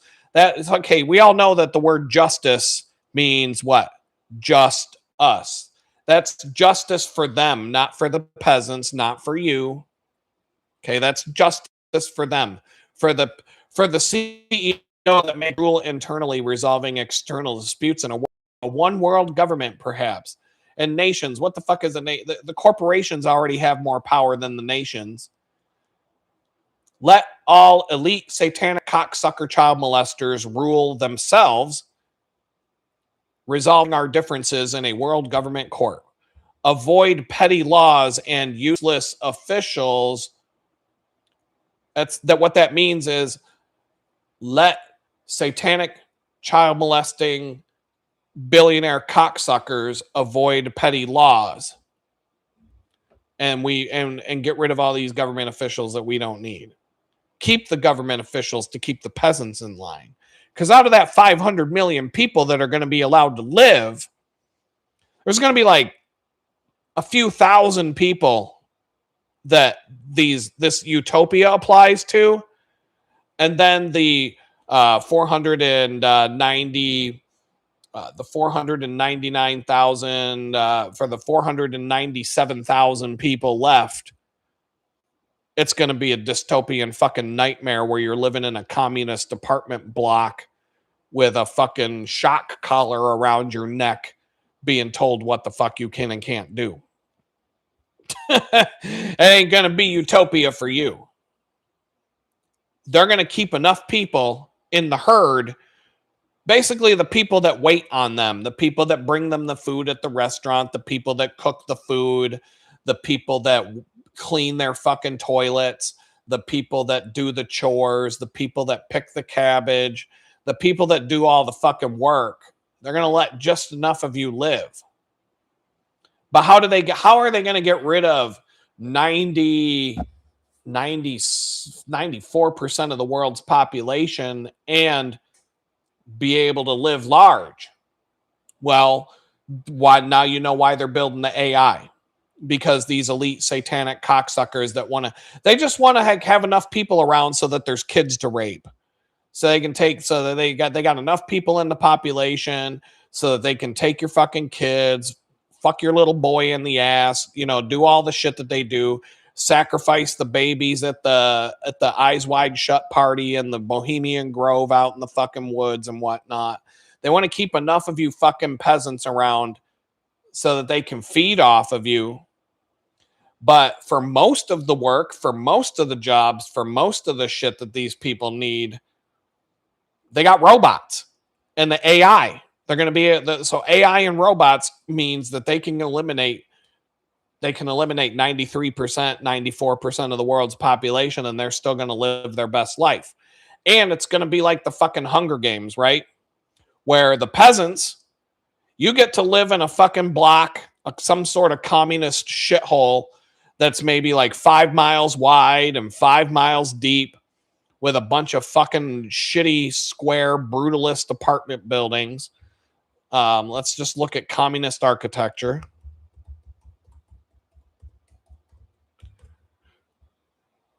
There's your utopia. There's your communist fucking utopia. That's where you're going to live if you're one of the lucky peasants that get to survive the culling of the herd. You're going to live somewhere like this. This is going to be your fucking, that's your apartment block. You're going to have a family of 6 living in a 1-bedroom shack in the top of one of these fucking things. And there's going to be a big electric fence surrounding this whole thing. And you're going to live there from the time you're born to the time you die. And you're never going to be able to leave this fucking place. This is where you're going to spend your entire life, unless you're lucky enough to be one of the kids that get kidnapped and taken off to the fucking island to get fucked in the ass by the elite billionaire cocksucker pedophile ring. All right? That's your life. You're living here. Now, if you're one of the one of the 3,000 people at the top, you get to go places like the Grand Canyon, and you get to go to, the beach, you get to go to Miami Beach. But instead of, you're going to get to go to all these wonderful places all the time and see all these beautiful things all the time and live this really awesome life. But the best part about it, there's going to be no fucking peasants around to bother you. You're going to get to, you know how I told you in the beginning of the episode, I went to that island, Cape Lookout. I went to this fucking island where we had a campsite on this beach. We had a 4-mile stretch of beach, like literally from wherever to wherever on a 20-mile island. This girl and I had a campsite. If that little dot right there, zoom in, if that was our tent right there, everything that you see in this fucking picture was our fucking campsite. That's what it's going to be like when you're one of the rich 3,000 billionaire pedophile scumbags. When you go to Miami Beach, that's what it's going to be like for you when you go to these elite hangouts. You're going to get to go to the Grand Canyon. You're going to get to go to Miami Beach. You're going to get to go to, you're going to get to hang out in San Francisco and go to the park, Golden Gate Bridge Park, with the view of San Francisco. You're going to get to hang out. Look at that. You're going to be able to go see views like that, but without all the fucking scumbag tourists and the riffraff and the fucking peasants and the poors. You're not going to have to deal with the fucking poors anymore, because the poors are all going to be living in their fucking paradise, their communist paradise here, living in their fucking block apartments that they never get to leave, because if they go outside of the fucking zone, the shock collar on their neck kills them, electrocutes them to death. So that's the 497,000 people out of the 500,000. And then there's about 3,000 of the elite pedophile scumbags at the top that are just using the 497,000 that are left to feed off of, and just you're their servants for whatever fucking jobs or bullshit that still needs a human being that a robot can't do. That's where you're going to be living, and that's your whole life is going to be serving them. But they can't get away with killing 95% of the world's population until they get the AI figured out. They got to get the robots to where the robots do all the jobs. The robots write all the code. All the elite scumbag pedophiles have to do is say, this is what we want. And the robot goes, right away, sir, and does it. And they don't need a human being for anything anymore. But there will be certain things that they like can't. It's probably not as fun to rape a robot as it is to rape a little boy. So they're going to need little boys to rape. They're going to need people that they're going to need that human sacrifice isn't no fun if you're out in the middle of the fucking Bohemian Grove in front of the big giant owl and you're supposed to cut a baby's head off and drink the blood. It's not as fun when it's a robot. They need babies. They're going to need babies to sacrifice out in the woods. They're still going to need people around to serve them and to do certain things that the robots don't do yet. So that's why they're going to let 500 million of you live. But the 8.2 billion, 94% of you got about 5 to 10 years left. And then they're going to start taking you out. And so, like I said in the beginning of the episode today, now we can make this a 3-part series so we can revisit some of this shit. But the 3-part series is, but they want to keep you fucking dumb. Well, they want to keep you broke because, when you got money to fight back, that's a problem. They want to keep you dumb because if you're smart enough to know what the fuck's going on, there's a lot more of us. There's 8.2 billion people being ruled over by like 6,000. 8.2 billion outnumbers the 6,000 in charge by quite a bit. Here in America, we got 350 million people with 20 guns each. And we got like 500 people who basically rule over us. Do the math. They're a little bit outnumbered. So they got to keep you broke. They got to keep you dumb. Because if you got money and you're smart enough to figure out how bad you're getting fucked, those people aren't going to live much longer, are they? No, they're not. And the third thing, they want you to be sick all the time because if you're healthy, if you can, is it easier to defeat an army that's full of sick people and fat slobs who can't even fucking run a mile? Or is it easier to defeat an army that's in shape that can run 100 miles, carrying a 100-pound backpack, shooting their way through the fucking jungle, right? They don't want that shit. They don't want you to be in shape. They want you to be sick, dumb, and broke because they're getting ready to call the herd, and it's a lot easier to lead the sheep to the fucking slaughterhouse when you are a hell of a lot easier to lead the sheep to the slaughterhouse when you're dumb, broke, and sick. I mean, look at the COVID scam, right? Mayor de Blasio offered, hey, you'll get a free cheeseburger if you go get your COVID shot, you dumb motherfuckers. Well, if the cheeseburger doesn't give you the heart attack, the shot sure will. And with that, I think I'm just going to get the fuck out of here. We'll do part 2 next week. That's it, folks. I'm out.